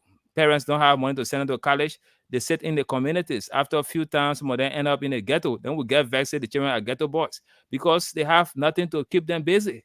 But if you go to school and learn technical skills while you're learning the math, science, and English, you graduate, you will put some of those skills into use. And you walk around, go to our hospitals. JFK, once upon a time, was the beacon of hope for Africa. People came from different countries to come to JFK. Today, at the last place you myself want to go. Babies are being held prisoners from day one because their parents cannot afford to pay medical bills in JFK, public hospital, funded by public funds. That is unacceptable. I grew up in Lofa. Pipe-bomb water was available to my house. Now in Monrovia, we had to be pumping water from hand pumps and drawing water from wells in 2022, comparing it to 1980s, in the 80s. So that's something that has to change. Liberia, once upon a time, were exporting even up to pancana oil. Today, we depend largely on everything coming from, even pepper, bringing pepper from Guinea borders to our own country. We eat pepper every day. And chicken eggs, we're exporting chicken eggs to our neighbors. Today, we have to wait for Obasanjo to come and grow chicken for us to eat chicken. The vision. So you need visionary people to drive this country. So if we keep allowing jokers to take seat, at the end of the day, we'll have a joking country. Today, we'll be a laughing stock all over the place because people get there. All it after is how much bribe they can take. We got the Pupil factory right in our district, in Fiamma. The essence of that was to turn feces into manure for farmers. Yeah. Today, that facility is broken down. No vision. So as a lawmaker, that's something that we have to activate, pump money back into that sector for farmers to benefit. We got our airport right in our district. No vision, the airport is practically broken down. Mm-hmm. As a lawmaker, that's something that we're going to activate. JFK, the beacon of hope for Africa, is down today, right in our district. As a lawmaker, that's something. I brought in 4 containers of medical supplies in the country, value up to $895,000 US, distributed to our hospitals and clinics free of charge. Not asking any of them for dime. Only people with vision will do that. And the essence of that was to reduce the cost of healthcare and also improve the quality of health services delivered by those little community clinics and even the hospitals. JFK even benefited from those supplies. ST Cooper Hospital benefited from those. Cali Hospital, SOS, ERWA Hospital even benefited. As far as CH Rennie Imagiri benefited, all the community clinics in District 9 and Oro, District 10 benefited also. The essence to improve the health sector. If you see me every other day, you see me in the drainage with people helping to open waterways. Why? Because we want to show that, look, we improve the sanitary condition and reduce the impact of flooding in our communities. That's something that we're going to push. So it's the vision. That's why I qualify, and that's why push you vote for me. Thank you. Thank you. And let me just throw that in the Obasanjo farm. Yes. Even we not block it so much because we rather get the imported eggs into the country. Wow. So yeah, we rather get the imported eggs, and then Liberian are importing the eggs. So yeah. Oh, yeah, I know that farm. I want to ask you 2 questions. Will be Henry's. One actually was triggered by one of our viewers who's watching, Miss Nancy Reeves. Thank you. You and I were thinking along the same line. Besides awareness, which you're trying to do, you've been telling voters, you listen, don't mind the trucking, come in, they can't truck the entire district. How do you think we can stop this trucking business? What can NEC do? What can the government do? We know we are making citizens aware that, look, listen, trucking cheats you out of developing your own district, okay? And you have a role to play. But at the same time, the overseer, the people whose response, like the people who have the ability to make laws and rules and policies, what do you think they can do for the country? What are your thoughts on that? Yes, sadly, there's nothing that NEC can do. And I don't think the government will also do anything because the government also using the same means to drive our own agenda. So, but if you read the Constitution, you can't stop people from voting where they want to, from registering where they want to register also. So the issue that they talk about trucking is probably just the issue of monetizing it. But so NEC cannot, there's no proof that NEC can give that somebody was paid to come and register. As a Liberian, you can register wherever you want to register. And that's why you see people leave Montserrado and go to Nimba to register in their counties. Most of the time, you see Nimba having the second largest vote. It's not because people are trucked to Nimba. When Nimbaians voluntarily go home to register, and they live in Montserrado, but they go Nimba County to register and vote and come back and live here. But to stop that, what I think we can do to stop that is the next generation of lawmakers that are going to win this election ensure that people that will benefit from your district should be people that register in your district and vote in your district, regardless of whether they voted for you or not. So if you took a voter registration card from a different district and you live in my district, things that's supposed to benefit the resident of that district, you're not entitled to benefit from them. And also that will send a message to the next election. But for this election, we can't do much to stop it. We just have to encourage. But if people know that after election, for example, I took my voter registration card. I took $20. I went to Bapolu to vote, and there's a scholarship opportunity in district number 9. You come there asking for your voter registration card. You show that you register in Bapolu, you are denied. Go to your Bapolu lawmaker that trucked you. So when you start to send these kind of examples, people will tend to use their head next time not to sell their vote and travel to different counties to go and get registered for change that can change their life. Tell you $20, you will sell your vote for $20. 6 years. How you will sell your vote for even $100? 6 years. What sense does that make? And somebody got no plans to improve your life, but you say, okay, I'll give you my vote. Give me $20. Let me eat it now. And I always told them, you have to hold people accountable. But most of the time, some of the saying you have around here, pay me now because when you get there, you will not have time for me. So you set a preconceived mindset into the person that you're voting for that you don't owe me anything when you get elected. So just give me my late $20 now, let me eat it.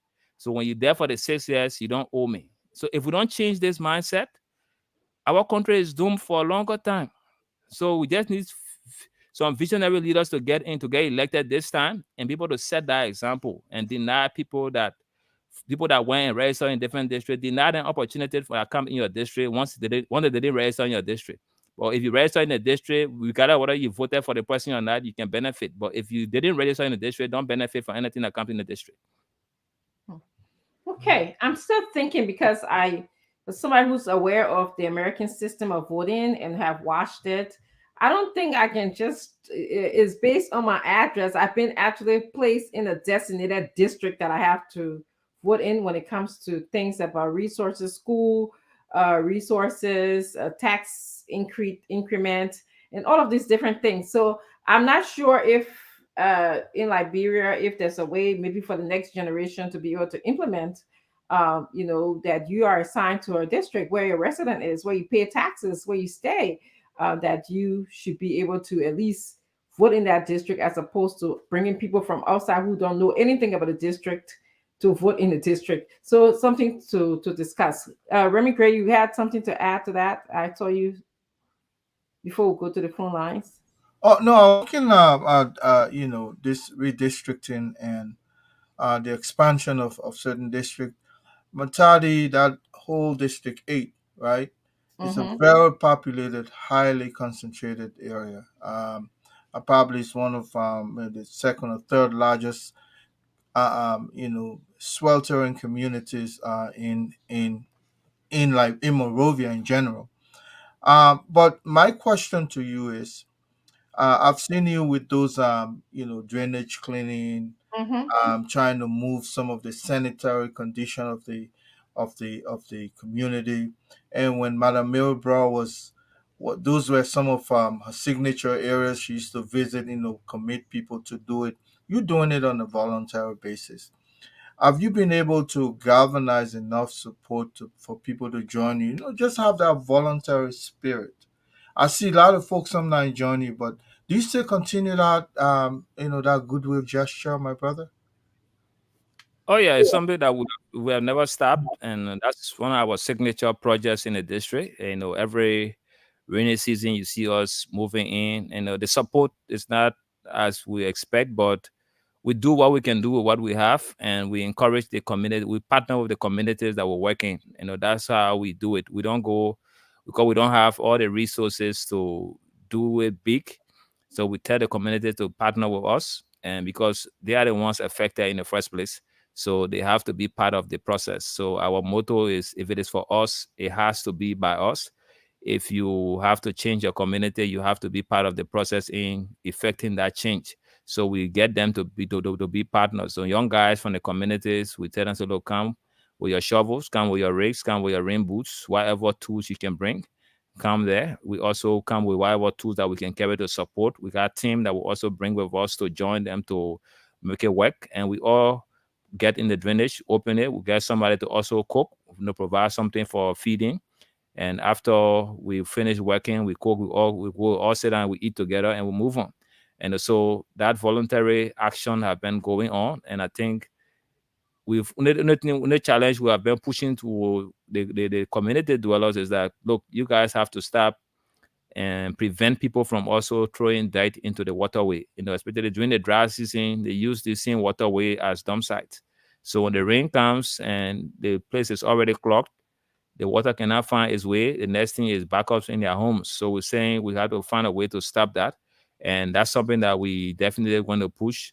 And we're doing that. And once we win the election, those are things that we want to make better, and we want to see how we can recycle some of those garbage, because whether you like it or not, waste will be produced on a daily basis when we are living.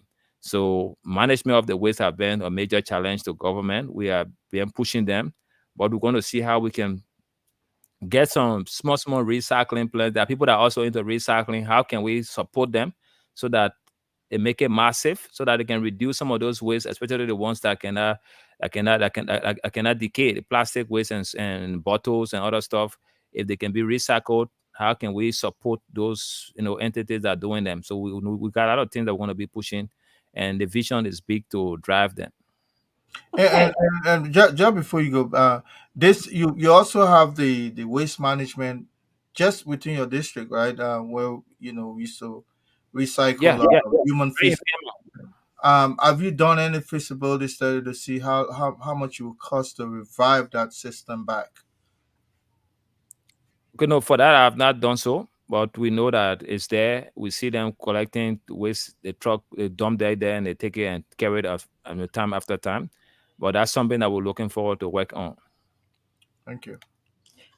Okay. I'm gonna go next to Al Hassan. Do you have any other questions for Mr. Fuli while we have him here? Are you still with the CPP or the ANC? Yeah, yeah. I'm still part of CPP. All right, cool.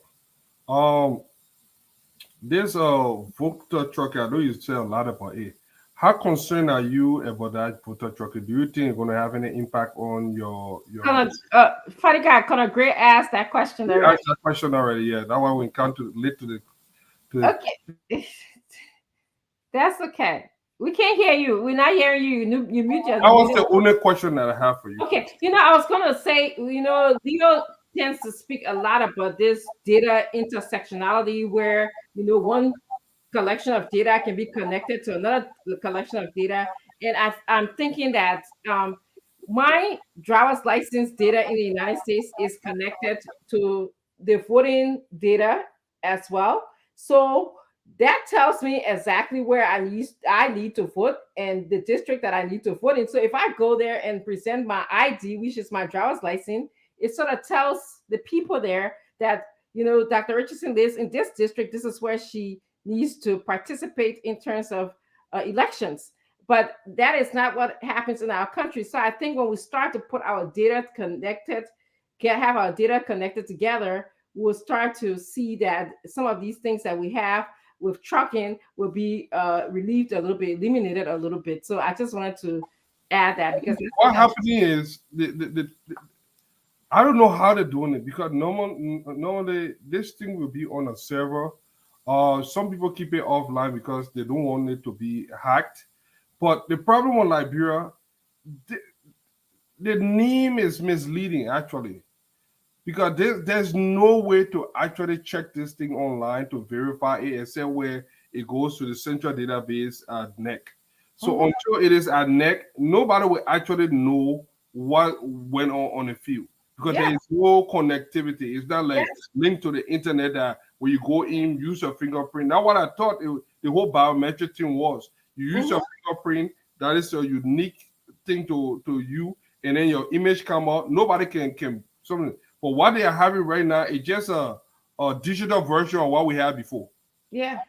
It's not biometric. It's just a digital version of what we had before. And I think there's a chance that for fraud. Yes. Not only is the duplicating of who you are because it's not biometric, your genetic code is not being measured to say this is exactly Al Hussein as opposed to Al Hassan. And so the same thing here. The trucking is about bringing people into the district. So if we don't have addresses or intersectionality with specific database, like where do you live? People are coming to the district who don't live in the district. That is the problem. Okay. And who can tell where they live, whether they live in and out of the district? And the resources of the district is just, they don't care. They just want to get a $20 or whatever, as Fubi said. All right. Just to add on that quickly, and that's why I've always been advocating that the National Identification Registry do the registration of the entire country. The money that we pump into NEC, to me, is a waste of money. If that money had been given to the National Identification Registry probably 2 years ago, they would have done the entire country and register everybody and give them national ID card. Use that data as a basis of finding and creating the voter database, because from there you will have true and genuine records. People from schools will give their genuine ages. You'll be able to track their date of birth and know whether they're actually 18 or not 18. You will have their addresses, where they live. So by that, you can just be able to pull the data. If you have changed, the only thing you can do, if you change your district, then you can just go and notify them to change your location. But with this, you just can't get it right. If they don't stop NEC from doing the registration and take it to NIR, it's just going to be the same waste of time, because now you have even foreigners will come and get registered from across the different borders. But if you have the national identification register doing this process, it would have been something that they would have done long time and take that time and cover the entire country, and we eliminate all of these biases of underage voters. You have issue of truck voters, you have issue of the foreigners coming and getting on your voter roll. All of these things were being eliminated with the NDR managing the process. But NEC doing it, they got their own reason. But I always told them that was the wrong stuff that we did. The amount of money that was given to NEC for the exercise, we have given everybody a national ID card, and it will have solved the problem to a larger extent. Okay, yeah. Talamata, I want to go back to you. We'll do one round of questioning, and then we're going to go straight on to the phone line. One more round of questioning. Again, can we keep our questions precise, concise, and also? I mean, yeah. Honestly, I don't have any more questions. I think he was well detailed in what he plans on doing, what's happening in his district. So yeah, I'll go ahead and ask. Sure. Colonel Gray, any final questions? I'd like to piggyback on your last elections. I'm not going to ask you to give me a rundown of what occurred. Where it's at one point it seemed like you were winning the elections, and suddenly something pop up, and you had to go for a rerun or something. My question to you is, have you done your own? I want to ask you that question again. Have you done your own due diligence to make sure that what occurred with you the last time will not repeat itself? If not, I would say don't waste your time, because we already know the outcome. What have you put in place, in other words, to ensure that you're not going to be cheated? Because you've worked so hard for that community. Yeah, and in fact, the last election was stolen, and they know that. Some of them have been confessing of late about what they did and how they manipulated the process. But we are doing what we can do, and we cannot put all on to the public. There are certain things that we'll not put to the public, but we know we'll do. But I promise that one thing we'll not do, we're not going to report to NEC again about issues within the district. Every stuff that's going to happen in the district will be solved on election day. So next, should get ready to ensure that they run a credible election in District Number 9, because there will be no more lawsuit from District Number 9 from Fubi Hendricks or his team about fraudulent election. The things that they did, there are some things that we can state here, centers that were manipulated, we know them, so we're following up. And on the eve of election, I'm going to issue a strong worded press conference to that, and we're gearing up for a rough ride this coming election, and we're not going to take any fraudulent activity. But next, you know that we're not going to report this time around. There will be no lawsuit. We'll fix the issues when they make any attempt. We'll fix the issues. Okay. Mr. Fadiga, any questions or comments before we go to our phone line? I'm going to go to the phone line around.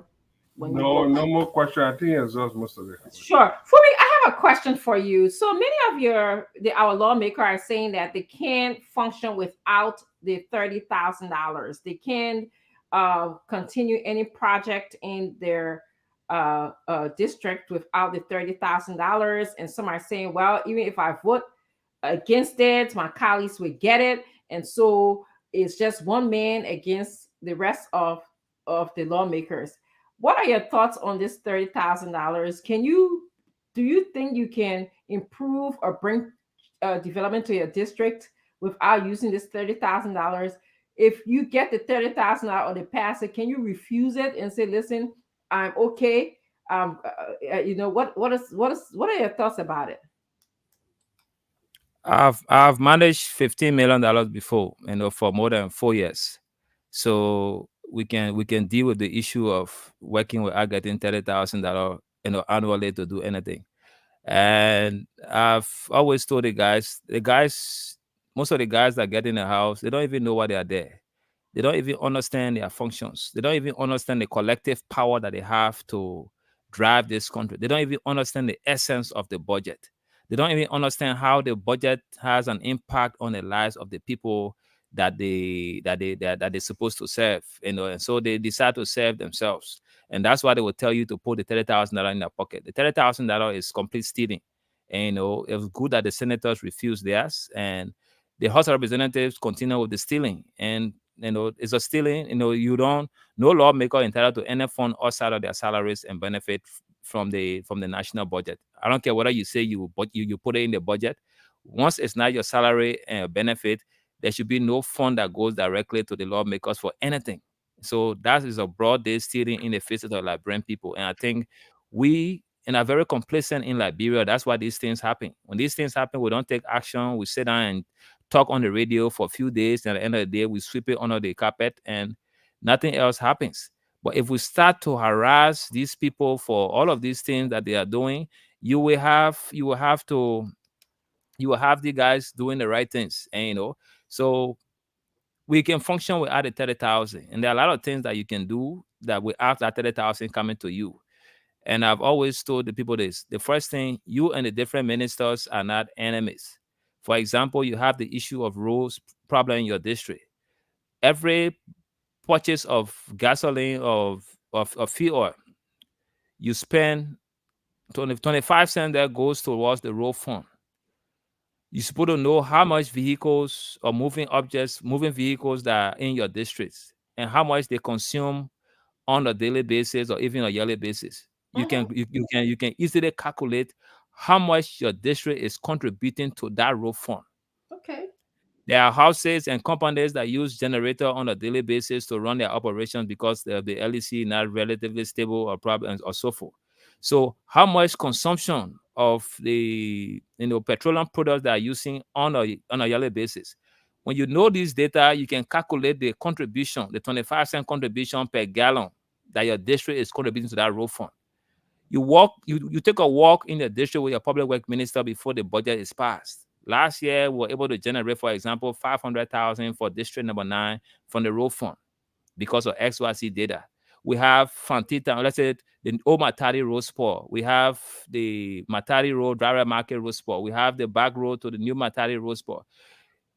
With aesthetics, how much does it cost to fix all of these broken roads that we have in the district? If it costs you 200 or 300,000 included into the budget for that year operations, because the road fund has already generated the income for that. It's not coming from your salary. You don't need to do anything extra. For example, we have the issue of fire service. Every now and then we have fire disasters. We have nearby districts. How can the different lawmakers say, look, let's do every 3 districts, 1 or 2 a fire station with 2 or 3 fire trucks? Every 2 or 3 districts, you combine them, you put a central point that will be able to respond to fire disaster on a timely basis. And you allocate funding into the budget to help fire service to be functional instead of the guys there playing checkup and Ludo. And when they call them for fire issue, the battery down, this other stuff down, because there's no support to the budget. You're only paying salaries. You got disaster management. How much are you allocating to the budget for disaster management to respond to disasters within your different districts? So when you start to advance these ideas as lawmakers and get your colleagues to buy into them and work with these different ministries and agencies to see how you can help support them to support your district, it becomes easy to solve the problem. Then you just sit there, wait for the executive to send you one budget. When the budget comes, then you look for how much you can add there for yourselves before you pass.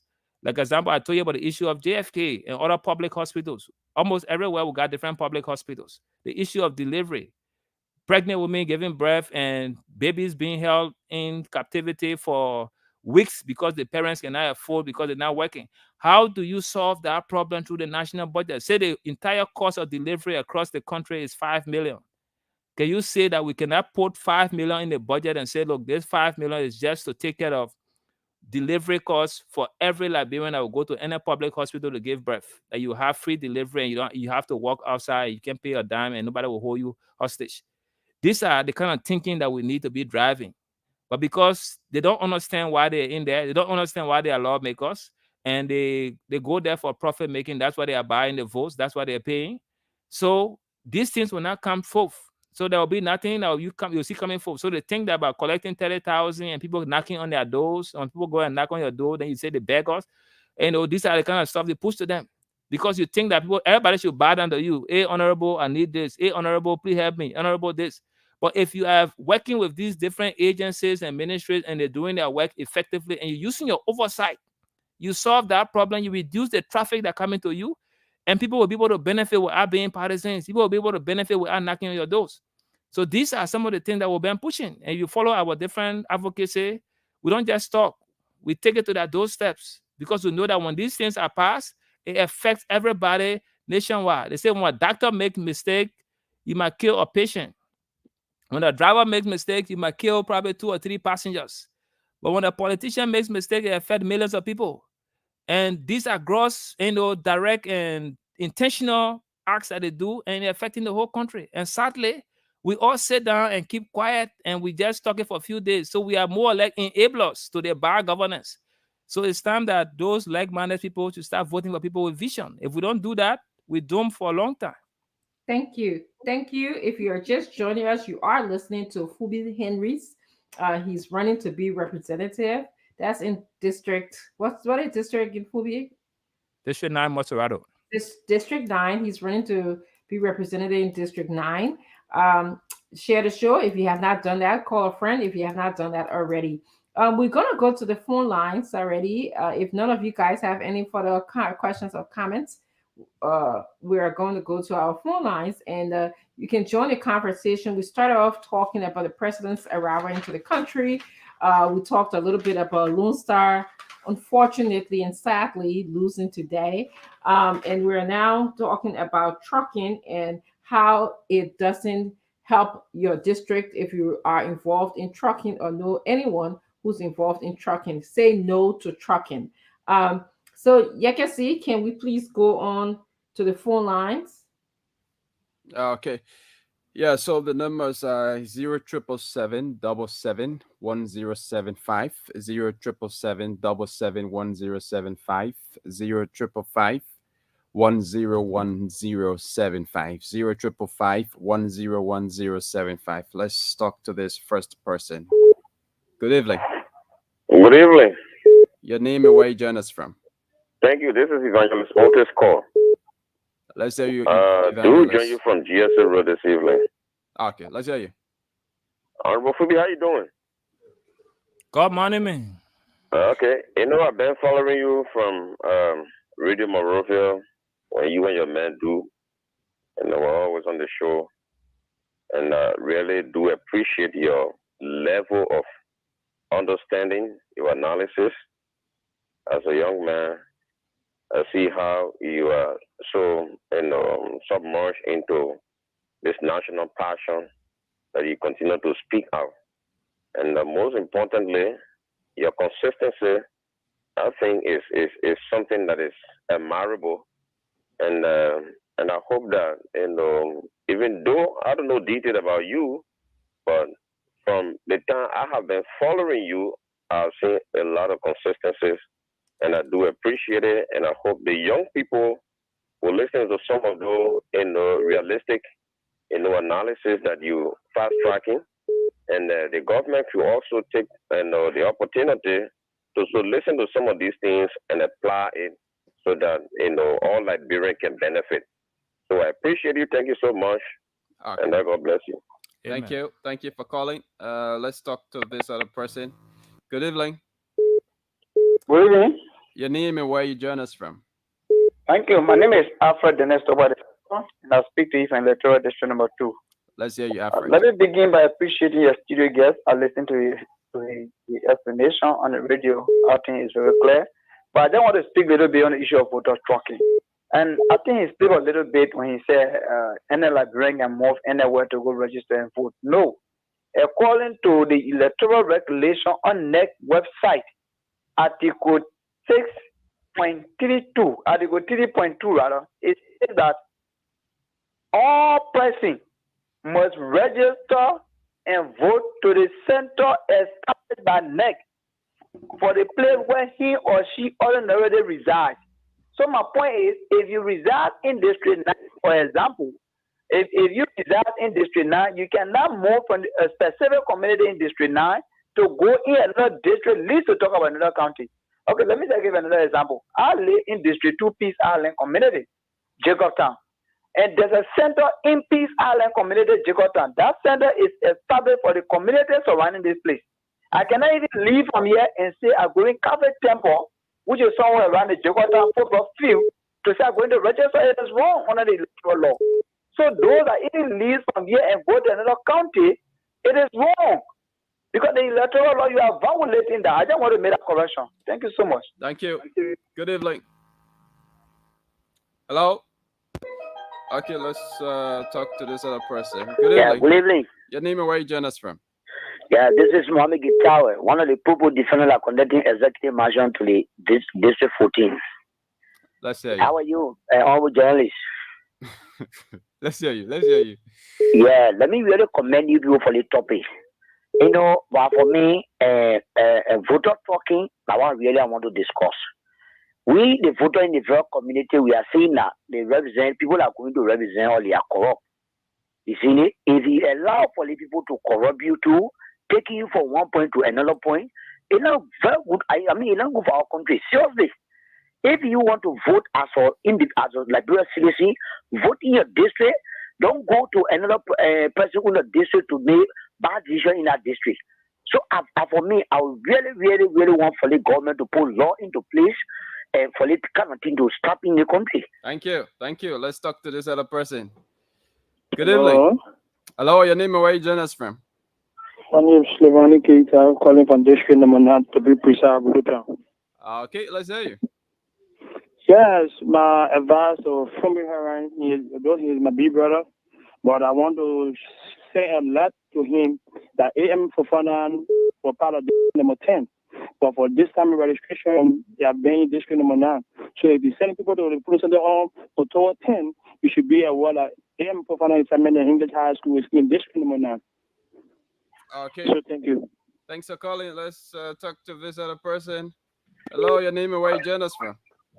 Good evening. My name is Prince Samuel, and I call from Queensway, Joe Tonight. Let's hear you, Prince. Let me say thanks to the Almighty God for the civil hour of our President, His Excellency Ambassador George Okoman-Weah. And let me say a very big thanks to your studio guest in person of Mr. Fully Heron. I think he actually spoke very well, but I think this has been a recitation over the period of time. What I need to urge him to do is for him to try to redesign his strategy and see how best he can win the election within that district rather than shifting blame that people have been cheated and he need to find another means this time or another complaint to NEC anymore. All you do, young brother, just try to re-strategize yourself and see how best you can win. But other than that, you stay with me Okay. Sorry, we lost you. But let's talk to this other person. Hello, your name and where you join us from? Good evening, my name is Negawa. Let's hear you. You've got to be audible, please. Let's hear you. Yes, tonight I want to say thanks to my attention have been drawn to this sort of issue. So my brother, this certain issue, I think it has been to combine those people that are in leadership, that the representative position, the senatorial position, are the one that mostly doing those things. Because they feel they get the money, they get the free money, this is why they are attacking people. And our National Election Commission, I don't know what are they doing. They are not putting machinery into place, because if you see somebody just bring 2, 3 photos somewhere, you have to take note and go to and investigate what is the reason that you're bringing 2, 3 buses of people somewhere and you're not having program. You just bringing 2, 3 bus full of people. Thank you. Let's talk to another person. Good evening. Your name and where you join us from? Yeah, good evening. My name is Susan Patrick. I'm calling from Matali, New Matali. Okay, Susan, it's good to have you. Let's hear you. Yeah, I want to tell my incoming honorables, thank you. I tell you, all they are inter when he read, I don't want to say very on camera where. So that I told him before, I said this time I will have to find how to carry it, because they always take it, and the strategy they use, we have to use it. Elected or not, we have to use it. So for me, I already have committed to all that to my two sisters going to come in the district of race for free of charge. And already this week we're going to do it by the grace of God. So make sure you go there because you have many dreams for this district and you have to come to fast. Thank you very much. Okay, thank you It very was much. good to hear a female's voice. I asked the females to continue to call. And a businesswoman. Yes. Thank you. Thank you for calling. Let's talk to this other person. Good evening. Hello. Hello. Hello, good evening. How are you? I'm okay. Your name and where you join us from? My name is Fofi Kamara, calling from Duporo.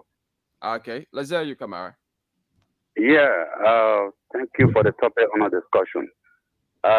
My concern has to do with the voter tracking. The whole thing here is, I don't know what mechanism actually NEC put into place before they came out with the voter registration thing with respect to the voter tracking. But I think that the voter tracking should be one of the things that should be forbidden, especially when we are at a crucial time, because voter tracking have been going on for every election in this country, but it has never been bringing peace to our voting process in this country.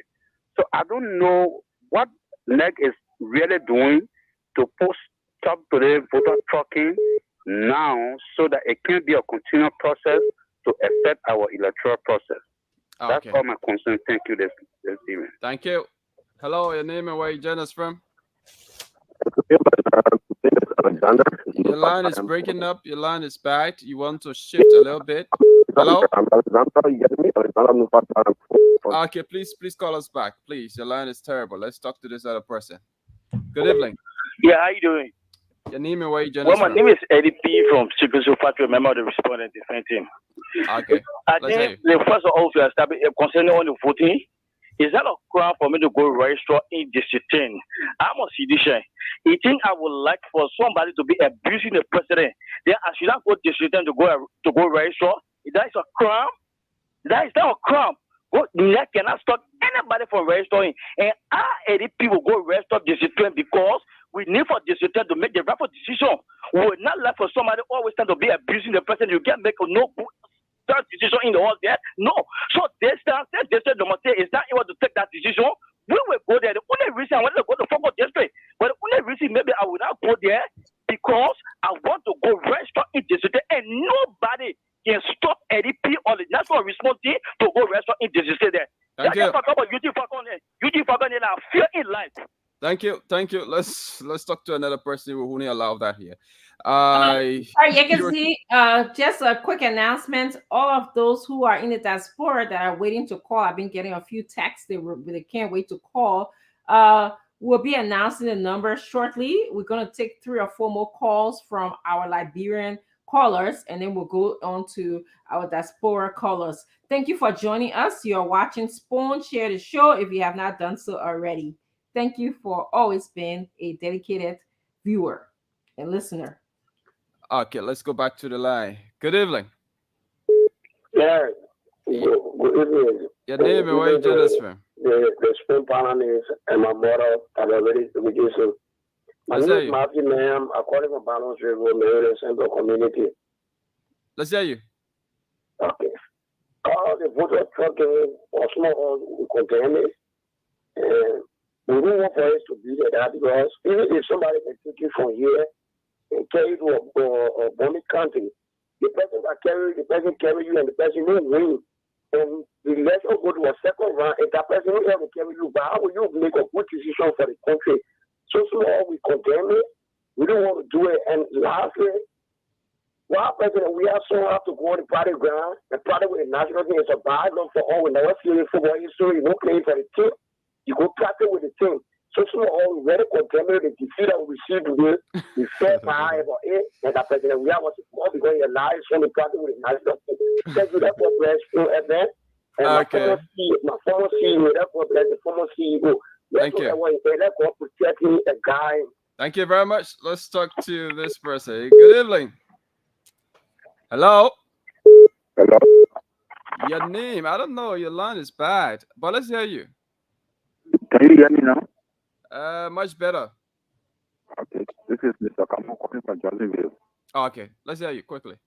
Yeah, my concerns I've been doing from the trucking. Okay. We don't have time. And all the stations will go over there to register. Yeah, that will still win. And that will move from that one there. So let it go for the year. We're moving this election. Come to the dream or to work. We will move that man from there. We tire. Yeah, we tire with him. Okay. Tire with you. All right. Thank you. Okay, Thanks one more call. Yekesi, and then we'll go to the diaspora line, please, before we go into making our closing. All right. One more call. Let's talk to this person. Hello, your name and where you join us from? Hello? John, let's hear you. Let's hear you. Fully, thank you very much. And I will call you uncle because I'm a Banyan. I've been following you for a very long time. Your hair, you have a very good hair on your head. You have a thing that people can learn from a lot. So I wish you good luck. I wish you good luck because I know that if, by the grace of God, you win, you will be a representative for Liberia. And I thought this is a fun idea, but with benefit from it. But one good thing I will tell you is that you don't change. Don't be like other people. Because some people, they have very sweet mouth. When they go down there, then of course, they start doing something contrary. So always be yourself. God bless you. Okay, thank you. Yes, thank you, Yekesi. James, could you please come on for us to go over to the international diaspora line? We are also asking females to call. We appreciate you calling the show. Thank you for pinning the number. It's 231-555-111199. The line is open for diaspora callers.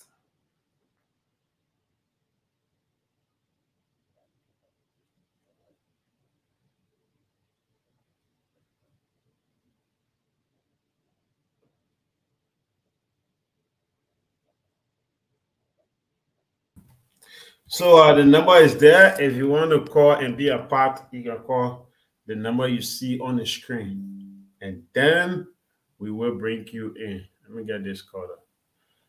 Hello. Hello.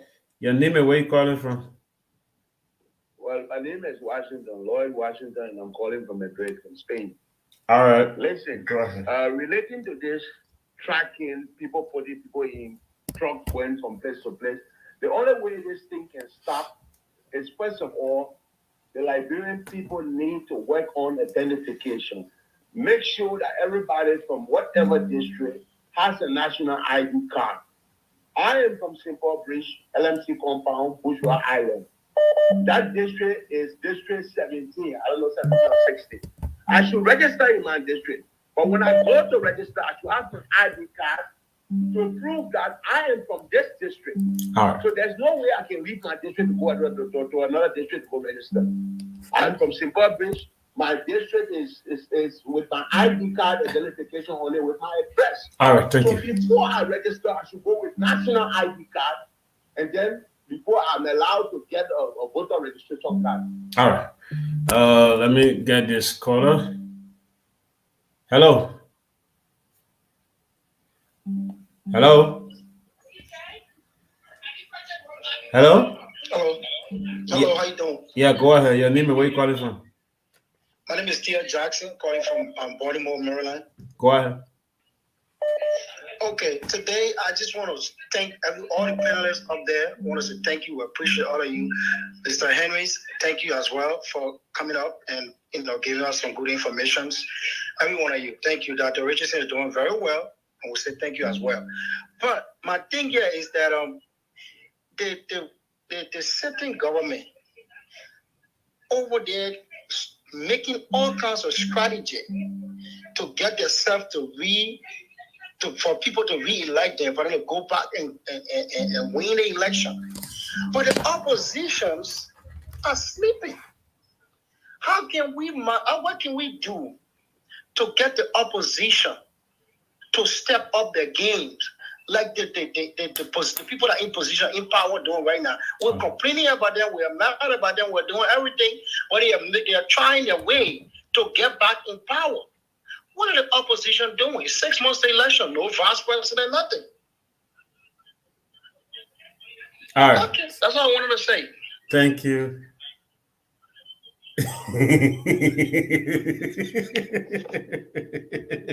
Jay, something funny? No, nothing. No, something funny. Talk. Good evening. Hey, Ella, how you doing? I'm okay. Anime, where you calling from? My name is Justina Gate, commonly known as Justina Taylor. Go ahead. First of all, let me say thank you to Fubi for what he does. He's a very earnest and consistent gentleman. We have worked together when I was chairperson for the Commerce #1 Azari. I got only one question to ask Fubi. My question to you, Honorable Fubi, is will you be willing to talk to the Standard Bearer of the ANC to be able to go back to Honorable Boakai for them to work together in order to remove this government that is suppressing, intimidating, killing Liberian people? All right. That is one. And then two, I would like to make an appeal to your platform to please allow the Yeke Koluba movement to sit on your platform and discuss the issues about Yeke Koluba. What is? I am the chairperson of the group. When that group was formed. Hello? Yeah, go on, I'm listening. I said when that group was formed. It was formed like a week or two ago, and I started coming public about it, about giving our support to Yeke Koluba, looking at the risk involving his life. A lot of things have been happening for the last 5 years, but I think of lately it intense.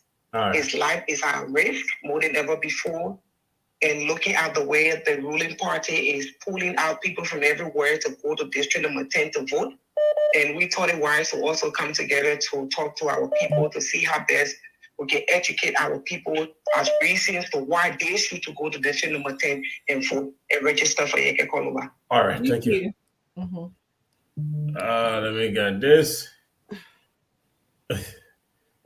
Honorable Salamati, hello? Hello, can you hear me? I'm okay, Yadime, where you calling from? Okay, my name is Jackie. I have a question for Dada Richardson. She's listening. Okay, Dada Richardson, I have a question for you. The last time we saw a video when the registration process started, we saw a video that some people were on the truck and saying that they that from the CPP, I think her name is Wele or somebody like that. Wele Power? Wele Power. The last time we saw a group of people on truck saying Wele Power took them to District 7. Why you didn't discuss it and that today you calling somebody to come and tell you that Fogo is trucking somebody in District now? Why you didn't discuss Wele Power when you're trucking? That's my question to her. Okay. Thank you. We appreciate female callers calling. I want woman to woman. I don't hear nothing. It's not a woman to woman issue. It's Liberia's issue, and we appreciate her calling. And we want more people to call and express their views. And definitely, What If Power said that it was not true, and she actually can come on here to address. I can't speak for her. We did invite her to come to the show. She did send me a text saying that it wasn't true. But again, I wasn't there. So thank you for calling, caller. We appreciate your call. Yes, you want to add anything? We saw the video. Did she see the woman saying that, or was it the journalist saying that somebody said that? Number one, and her name is not Wede, it's Wade. I love my man. The way I can pronounce Wede, that's not how you. And now you are talking to James. They are talking to the caller who called. Yeah. Yeah. We get Loma, we get Gio, we get Fula, everybody. We need to Hello. two more calls. Yeah, your name and where you calling from? My name is Thomas, and I'm calling from the Netherlands. All right, sir. Go ahead. Yes, thank you so much. I want to first congratulate all the panelists. I want to speak particularly on the data set collection. Okay. Yeah. So let's go back to the data. Since our country has been collecting data for the past, I think, 15 years, and all of these data are scattered all over the place. For example, Nick has data, and the NR, the NIR have data as well, and these data are not correct. If you look at the past census, these data also are corrupt, because before handling or censorship, you need to do another check and balance to see if these data are correct. If these people are alive, or some of them got married, to see if these data, everything is intact. Now, Dr. Francis talked about data, and I will refer to a data relationship. That's why we call it as a data engineer. Now, our country, if you have a driving license database, that's a part database. Mm-hmm. If you have a citizen database, that's a different database. But the only thing that matches these databases is called a relationship database. And the only thing that intact these data is the foreign key. Okay. Now, our country is a whole lot of data all over the place, folks. Now, here is the thing that our country has been building on. It's a kind of tradition. When they likely meet the people who knows the know-how, they likely tell you to come with a company, to partner a company, and come down to Liberia and do the project. But that's a whole lot of corruption. So I just want to congratulate you guys for doing that. I would like for many of our colleagues that in data and engineering for us to come together and speak about this, because there are a whole lot of things that we talk about here. And if you look at data, I just want to make this point before going.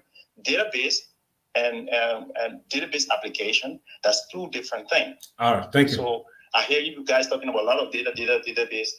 You need a data application to be able to power your data. So database is just a bucket of it's just a basket or something that you put in. But you need an application that will fetch these data.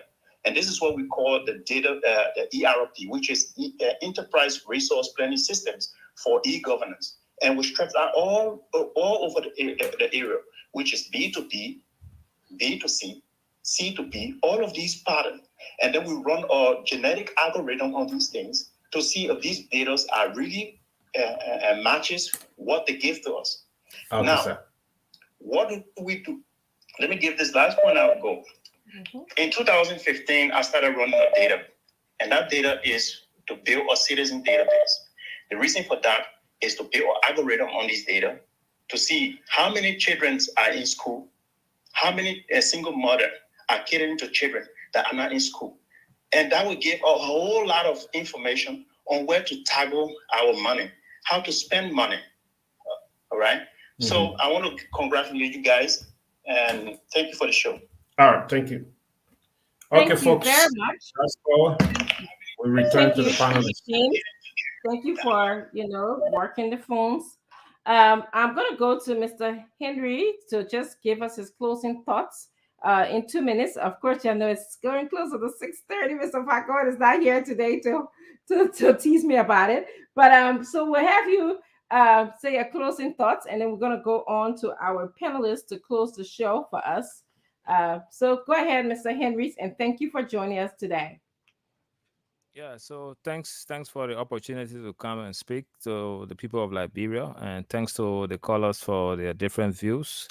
And all we can say is Liberia is our country. Liberia is all that we have. So we have to do what we can do to make it a better place for all of us.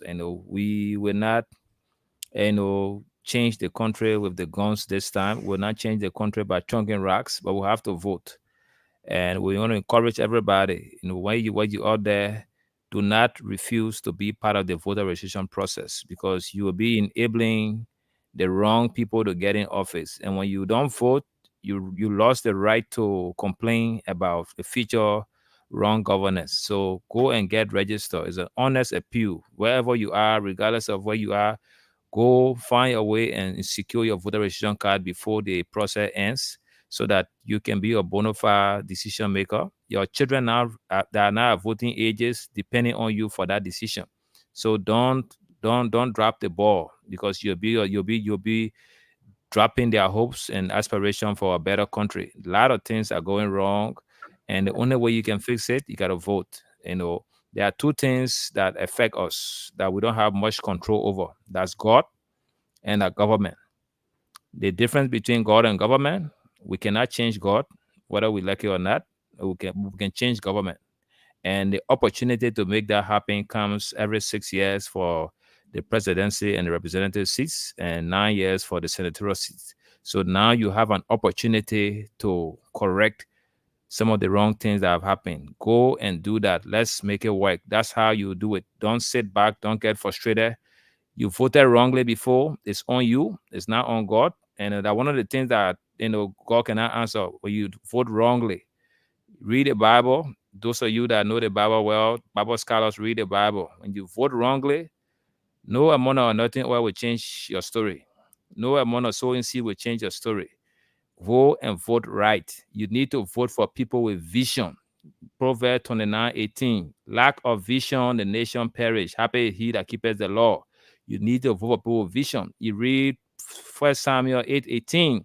You say, and that day will come, you will cry unto the Lord for your own king that you have chosen, and God will not answer your prayer. So if you choose bad leaders, you cry for God to come to your rescue, God will not answer your prayer. Go and vote. Go and get your voter card and vote for people with vision. That's how we make an impact to change Liberia and make Liberia better.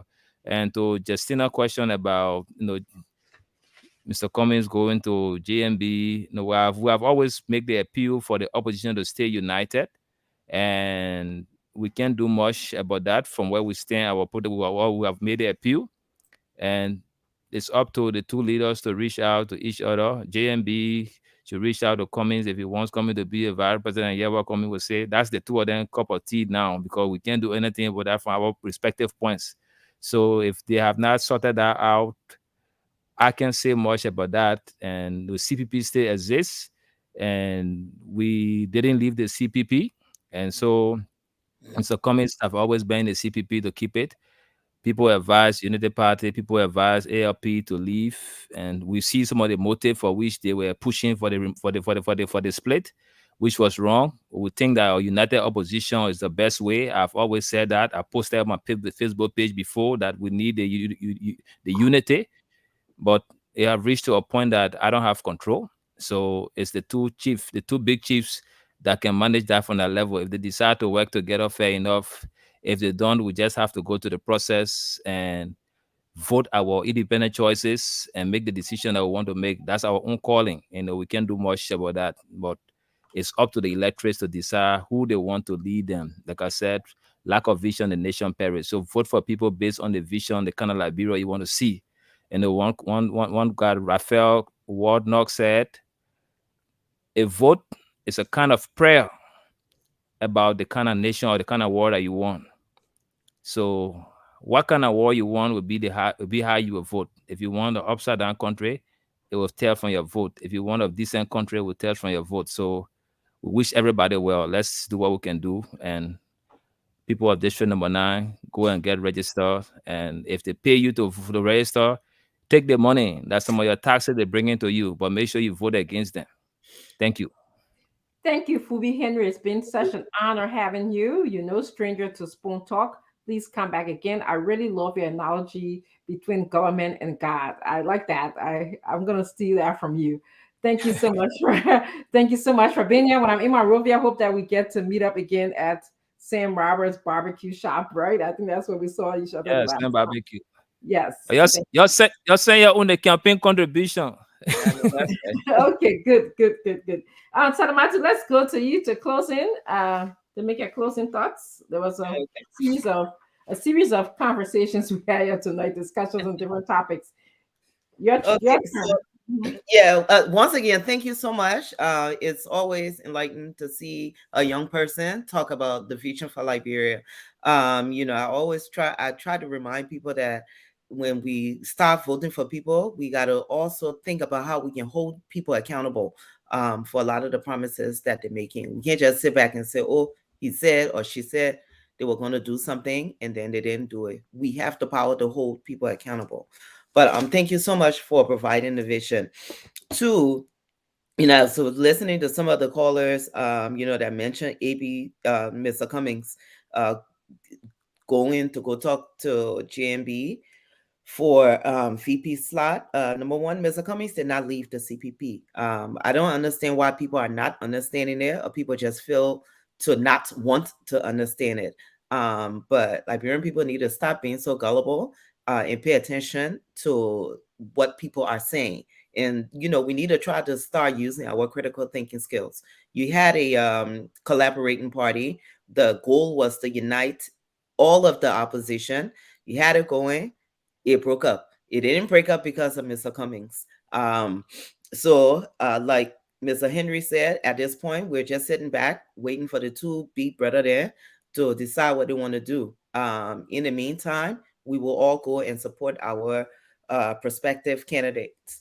So, yeah, but Mr. Cummings did not leave the CPP, and the CPP still exists. Three, we talk about democracy. And one of the things that stands out is that the people who are closest to the pain are usually the people who are far away from the power. And when you try to fight for them, it's like you're crying more than the bereaved. I listened to some of the callers, I watched some of the comments on here, and it's so sad. No one is hating an individual. All of us love Liberia. We have a passion for Liberia, and we all work to improve Liberia in our own individual ways. Okay. Our democracy is so important. I'm a young woman. From the time I was born, Liberia been shaky. 1980, our problem. From 1980 to 1985, our problem. From 1990 all the way to 2003, the problem. There's always been some kind of problem. There has not been more than between 1980 to like 2003. There's never been a consistent peace longer than 5 years. That's disturbing for a country that boasts about being the oldest country. Okay? So when we talk about the democracy that the Liberian people have fought for to have for so long, and then you start to see a government roll back a lot of the things that were put in place to hold our democracy, it becomes a problem. Then it becomes it's not about a personality anymore. This is all of our interests. Mr. Henrys were talking about a young mother who had to pretty much, they had the hospital was holding the baby hostage until they can pay them $150.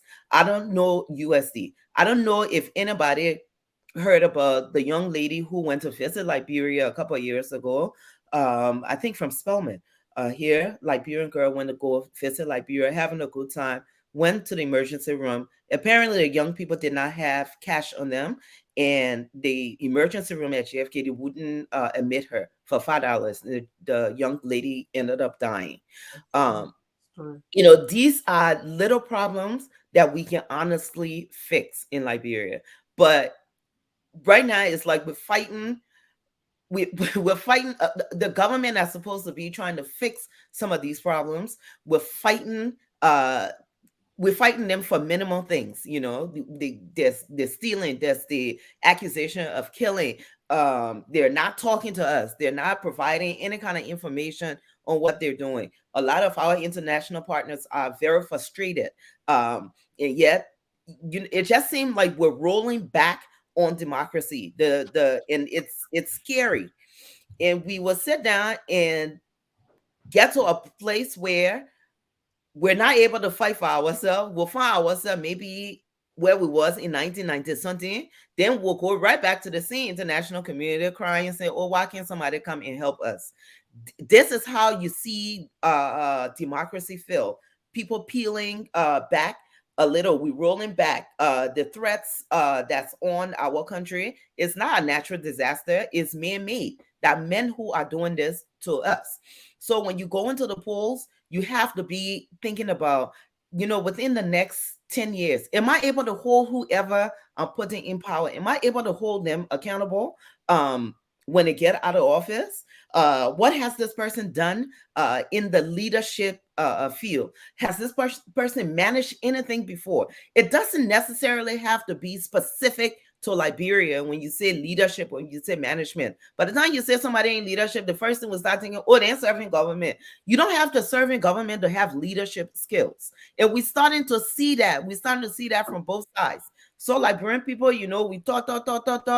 You go into the polls, don't vote on personality. You have to be looking at the vision. If somebody does not have a plan, they can't take you anywhere. That's so sweet talk. The first thing that we have to be looking at, that plan. Somebody's supposed to have a plan. And when they tell you the plan, you're smart enough to sit down and know that this plan is making sense. If somebody can tell you, oh, within the next 5 years, they're sending one Liberian man from Liberia to the moon, you know it doesn't make sense. As beautiful as Miss Sun, because we ain't got there's nothing in Liberia that I can tell you we can send anybody from here across the ocean, let alone to the moon. But if somebody come and tell you, you know what, I'm able to build a factory, I'm able to manage a factory, that's something you can measure. You can say, okay, well, let me see if this person not measured something before. That's something that's doable in Liberia. So I mean, when we listening to people, we got to be using our critical thinking skills. We got to be thinking about what they've done before. Have they managed anything? Have they led anything? How are they now going to come here and lead 4 or 5 million high-headed people? Because we are very high-headed in Liberia. You know, we are high-headed people. And that's not people you managing in Liberia. Liberian people, we difficult. So you want somebody who's had that experience. And the last thing I would say, you know, whilst we were talking about the concessionaires, we put our mouth on the big companies too much. These companies are in Liberia to make money. They come there. They first are not supposed to be opening factories in Liberia. That's not why they came there. From the time from 19 when they came there, that was not their goal. Their goal was to extract rubber, take it somewhere and make it for whatever reason they want to do it. The responsibility is for the government, the people you elect into power. They're the ones who's supposed to be sitting when they go back to the table to go renegotiate. And you say, hey, Firestone, we'd like you to move that factory that you have over there and bring it to Liberia. That your government is supposed to be negotiating for this thing. And even if they can get Firestone to do it, they can sit down and say, you know what, we'll find another company. We'll support the private sector to open a furniture making business in here. We really need to start thinking. We have critical thinking skills on who we're voting for to make decisions on our behalf. 4 million people, high-headed people that the thing you're thinking about, are they able to discipline 4-5 million high-headed people? Thank you so much, Salamatu. I really enjoy what you said. The further you are from power, the closest you are to pain. Yes, the pain that results from the government. Okay, thank you. Let's go to Mr. Remy Gray. All right. You know, great show actually. Phoebe has hands-on on some of the issues. You know, practically that's how you discuss the issues affecting our people.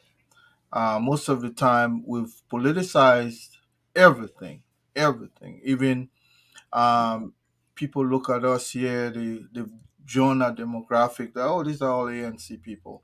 And, you know, Madam Richardson, I would hope that you also bring other individuals because, you know, we are not able to do anything void of politics, us Liberian. Even if Jesus Christ were to come and be a panelist here now, people will be wondering whose side is he for politically. You know, that's how far we've gone. We've transitioned, we've moved away from this tribal thing. Now we got to find always hold on to identity. And I make no apology, for instance, for being a Christian. I make no apology for exercising my political choice to certain, you know, one group or the other. You understand? That precision of control is left with me. That's why I have free will. That does not mean that if somebody else from another political party sits on the other side, we can't have a civil conversation. It does not mean that if you were to bring somebody from any party here, we won't be able to discuss with them in a cross-fertilized idea, a conversation civilly. That's the gift God gave us, to be just be civil. Take that. Madam Richardson is not my enemy. We just don't belong on the same crosswalk. I'm able to reach out to her, and that's the gift God gave us as a people. But we have not been able to use that as a nation effectively. Every time we find a way to just have a division where we'll just destroy each other, whether it's factional, whether it's tribal, whether it's religion. We have one church, we split that church into 10, and we fight each other, we box each other. I mean, I don't think that was God's will when He made us. And most of the time, that's why you see, Madam, we tend not to come here every day because they will say, oh, that's also ANC people over there. You understand? We're here. I mean, that does not mean if you send us the invitation to say, can I join you for a conversation? Thank We will you. not say no because you're not ANC, so therefore you can come. I mean, we always look for the reason why we must divide. And for me, my clarion call, my candid appeal to anybody today is to be able to just use that civility God has given you to say, the person sitting across the table is not my enemy. You understand? We just don't see on the issues. And we're going to have a civil debate, agree to disagree. And we'll go peacefully. I don't have to pop. There's a caller who called, you can tell the rage in his voice about Yeke Caliber. Well, maybe Yeke does not support the president, his side. How do you handle those kinds of situations civilly so that Yeke can have his will, you two can have your will, you'll agree, disagree, and go separately. And I'll stop here to say Liberia will begin to get better when we remove our emotion from the people we support. Somebody asks about why one side can call the other, you understand, to subordinate them. Now, good idea, but it should be vice versa. Why the other side can call the other side? Ask yourself that question. Why should one person be the only one to call? When we stop speaking to each other, then enmity comes in. That's why the president has so much perceived enemies in Liberia, because he's a bobo. He just refused to cut speech from everybody. And when you don't speak to people, to go that suspicion that guy don't like me. And he too now he's saying that these people don't like me. And a lot of folks like you, and I'll stop here, madam. But Thank you. We gotta do better. Great. God is not the author of confusion. That's what I want to add. God is not the author of confusion. Mr. Al Hussein Fariga, please do your closing before I do mine, and then we will tell Liberian people goodbye. Well, sorry, folks, I was late. I had an earlier plan now to come on, but then I had to join. But you guys did a great job. Two things I want to talk about. The first that they carry mayonnaise company to Liberia. You guys read that article? Yeah, I saw that. I forgot all about that. Yeah, hair company. No, that they promised the hair, but then she said the people told her to carry mayonnaise. So they call it Blue Lake because she left bombing. There's so many things about Liberia I read that just made me to have sleepless night. Yeah, it's an office that we gave $1.5 million to, and well, I saw that mayonnaise start. I'll put it out there. If you guys didn't talk about it, it was just one of those things that just make you want to cringe. That's one. Two, the president came in the country, and I did see the interview. That was one of the worst interviews I've seen. I think it was staged. And you see, that is the thing about this CDC administration. Even if they're not guilty, they just do everything so they can see. But there are two things I noticed. The CDC, the guys are very clever. One of the things that they try to do is to make the opposition or the media appear like liars. They will put their own conspiracy theory out there and create that something so that we can talk about it, and then Even if they know they lie, they put deliberate lies out there and create that suspicion that they're doing something. Then we thought, oh, you see the lie? They said the men were happy. So they go out and pour all these because there's a precedent that we accuse of being summoned by the CIA and all these different things. He came to Langley, stay there, went to Qatar, did all those things. And people want to know. He didn't use his own money. He came here on our taxpayer dialogue. And he went back to the country and then he kind of like bouncing around like a homeboy. And generally I seen like, oh, you question the president? Hell, well, I wish I could say hell yeah. Yes, we will question you. You are our employee, and we deserve to ask you. And I was so mad. Sometimes I get mad at the journalists. I don't know how some of these people become journalists, but with this crucial national issue, one of the video that I watched, I saw this journalist asking the president about football. Yeah, we love soccer, but nobody asking the hard question. I didn't see anybody asking the president questions that they should be asking, and that was very discouraging. So either that was staged, they prevented other people from talking, or some of the journalists just don't know what they are doing. So that was another thing. I will leave it at that. Oh, Fubi Henry did great. He did great. I like some of the point. My thing here with our legislature is that it is so difficult to get anything done in our place because the whole place has become a criminal syndicate that people feed off the bad, example for other. I remember our friends who were a lawmaker a couple of years ago that told me that they will gang up against you. They are that powerful. So one person can rather not affect any much in that place there because it's like a secret court. You either conform or they will get rid of you. So most time, I don't know how we'll get rid of that legislature. I think we should start thinking on reducing the salary. That if every other librarian now making 15,000, nobody should make 15,000. If 15,000 is good enough that we can all live on it, so it should be something that will be standard for everybody. Every other civil servant not making that amount of money, why should lawmaker make that money? Until we can make that thing less attractive, that branch of government less attractive, I think it will always be a haven for people to come and get rich, and, people to lobby to get rich. So then instead of them being legislators, they're just there to work against the country, and that is our greatest problem. Thank you. First, I'm going to just close so we can tell Liberians goodbye. Thank you, callers.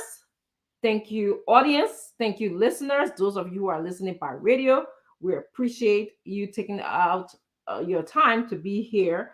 We need more female callers. I will tell you that definitely. We appreciated the female callers that called today. We look forward to you calling again and again. I come from the classroom setting. There's no bad question. There's no stupid question. So, call and ask your question. I'm looking forward to the president telling Liberians more about this biodiversity deal that was done in the UAE. I think I am concurring with many of my panelists here. We needed to hear more of that deal than football. I know we love football, but this deal, from what I'm understanding, is going to impact a lot of Liberians. I wanted to know some specific details about the deal. For example, to what extent is our own EAP going to be involved, or are they involved? Did any representative from the EAP review this deal, or were they present when the president was signing this deal? What specific? EPA? Yes, I'm gonna say yes. EPA. Thank you for that. Yeah. EAP is Environmental Protection Agency. Yes, EAP is one therapy thing. Employment agency, support. But yes, EPA. Thank you very much for correcting me. And the second thing I wanted to know is what specific community would benefit? How are forestry? What forest is it? The Sano forest, the forest in Cape Mount, the forest in Lofa, we need to know, the mangroves that, is the one in Morovia, the one at Bali Island. At least give us some ideas, and so that we can know how these communities are going to be impacted. And of course, like many of you guys have said already, we need to know the details of this deal, because we don't want to go to past history where we had companies come into our country in the 50s, 60s, 70s, and then use our resources, and then we didn't benefit from it. It should not be that way. We should always be able to ask the critical questions. I also want to say that we want to welcome the new ambassador whenever he arrives in Liberia. We look forward to the ambassador again partnershiping with Liberians in Liberia, so that we should continue democracy in our country. I want to tell Liberians to say no to trucking. If anybody come and try to pay you, the FUBI say accept the money. That your taxpayer money, take it. But then you know what to do. Vote for what your heart tells you, that the person who's going to bring in development into your district. Report people who you think are involved in trucking to the authority. I know a lot of you people have complained the authority are not doing anything, but again, keep a documentation. That's all that Fubi Henry knows, that other organizations know about your concerns about trucking. Go register to vote. Voting for the best person that can change our country. I'm not into your popularity of voting, because I know I respect other areas of democracy. If you respect freedom of law, rule of justice, human rights, then you should put the same emphasis on voting for the best person and not so much on this popularity deal. I want to close with something Fubi Henry said that I really appreciated and liked. Fubi said, we can change our government every 6 years. That's the relationship between government and God, is that we can change the government. We have the power to do so every 6 years. We'll let God be God. We can't change him. That is the difference. Hassan? No, that was something that came up. I think we'll just save it for tomorrow. The U.S. ambassador just put up a press briefing. I think there are a lot of interesting things in there. Can we save that for tomorrow? Yeah, we'll save that for tomorrow. There's too much in there. I'll just Yes. So again, don't forget, register to vote and participate. I want to thank all Liberians for joining us. We love you. This is your show. Come here, share the show, and be a part of the show. We love you from Spoon Network. Thank you very much, and good night.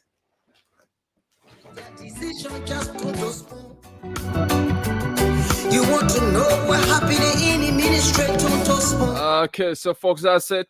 Thanks for your listening, Ro. Thanks for always being there. Join the team on tomorrow at 8 o'clock Liberian time for another edition of the Spoon Talk. My name is Yekezi Zobel. Goodbye from Odious Congo Town in Minerva, Liberia.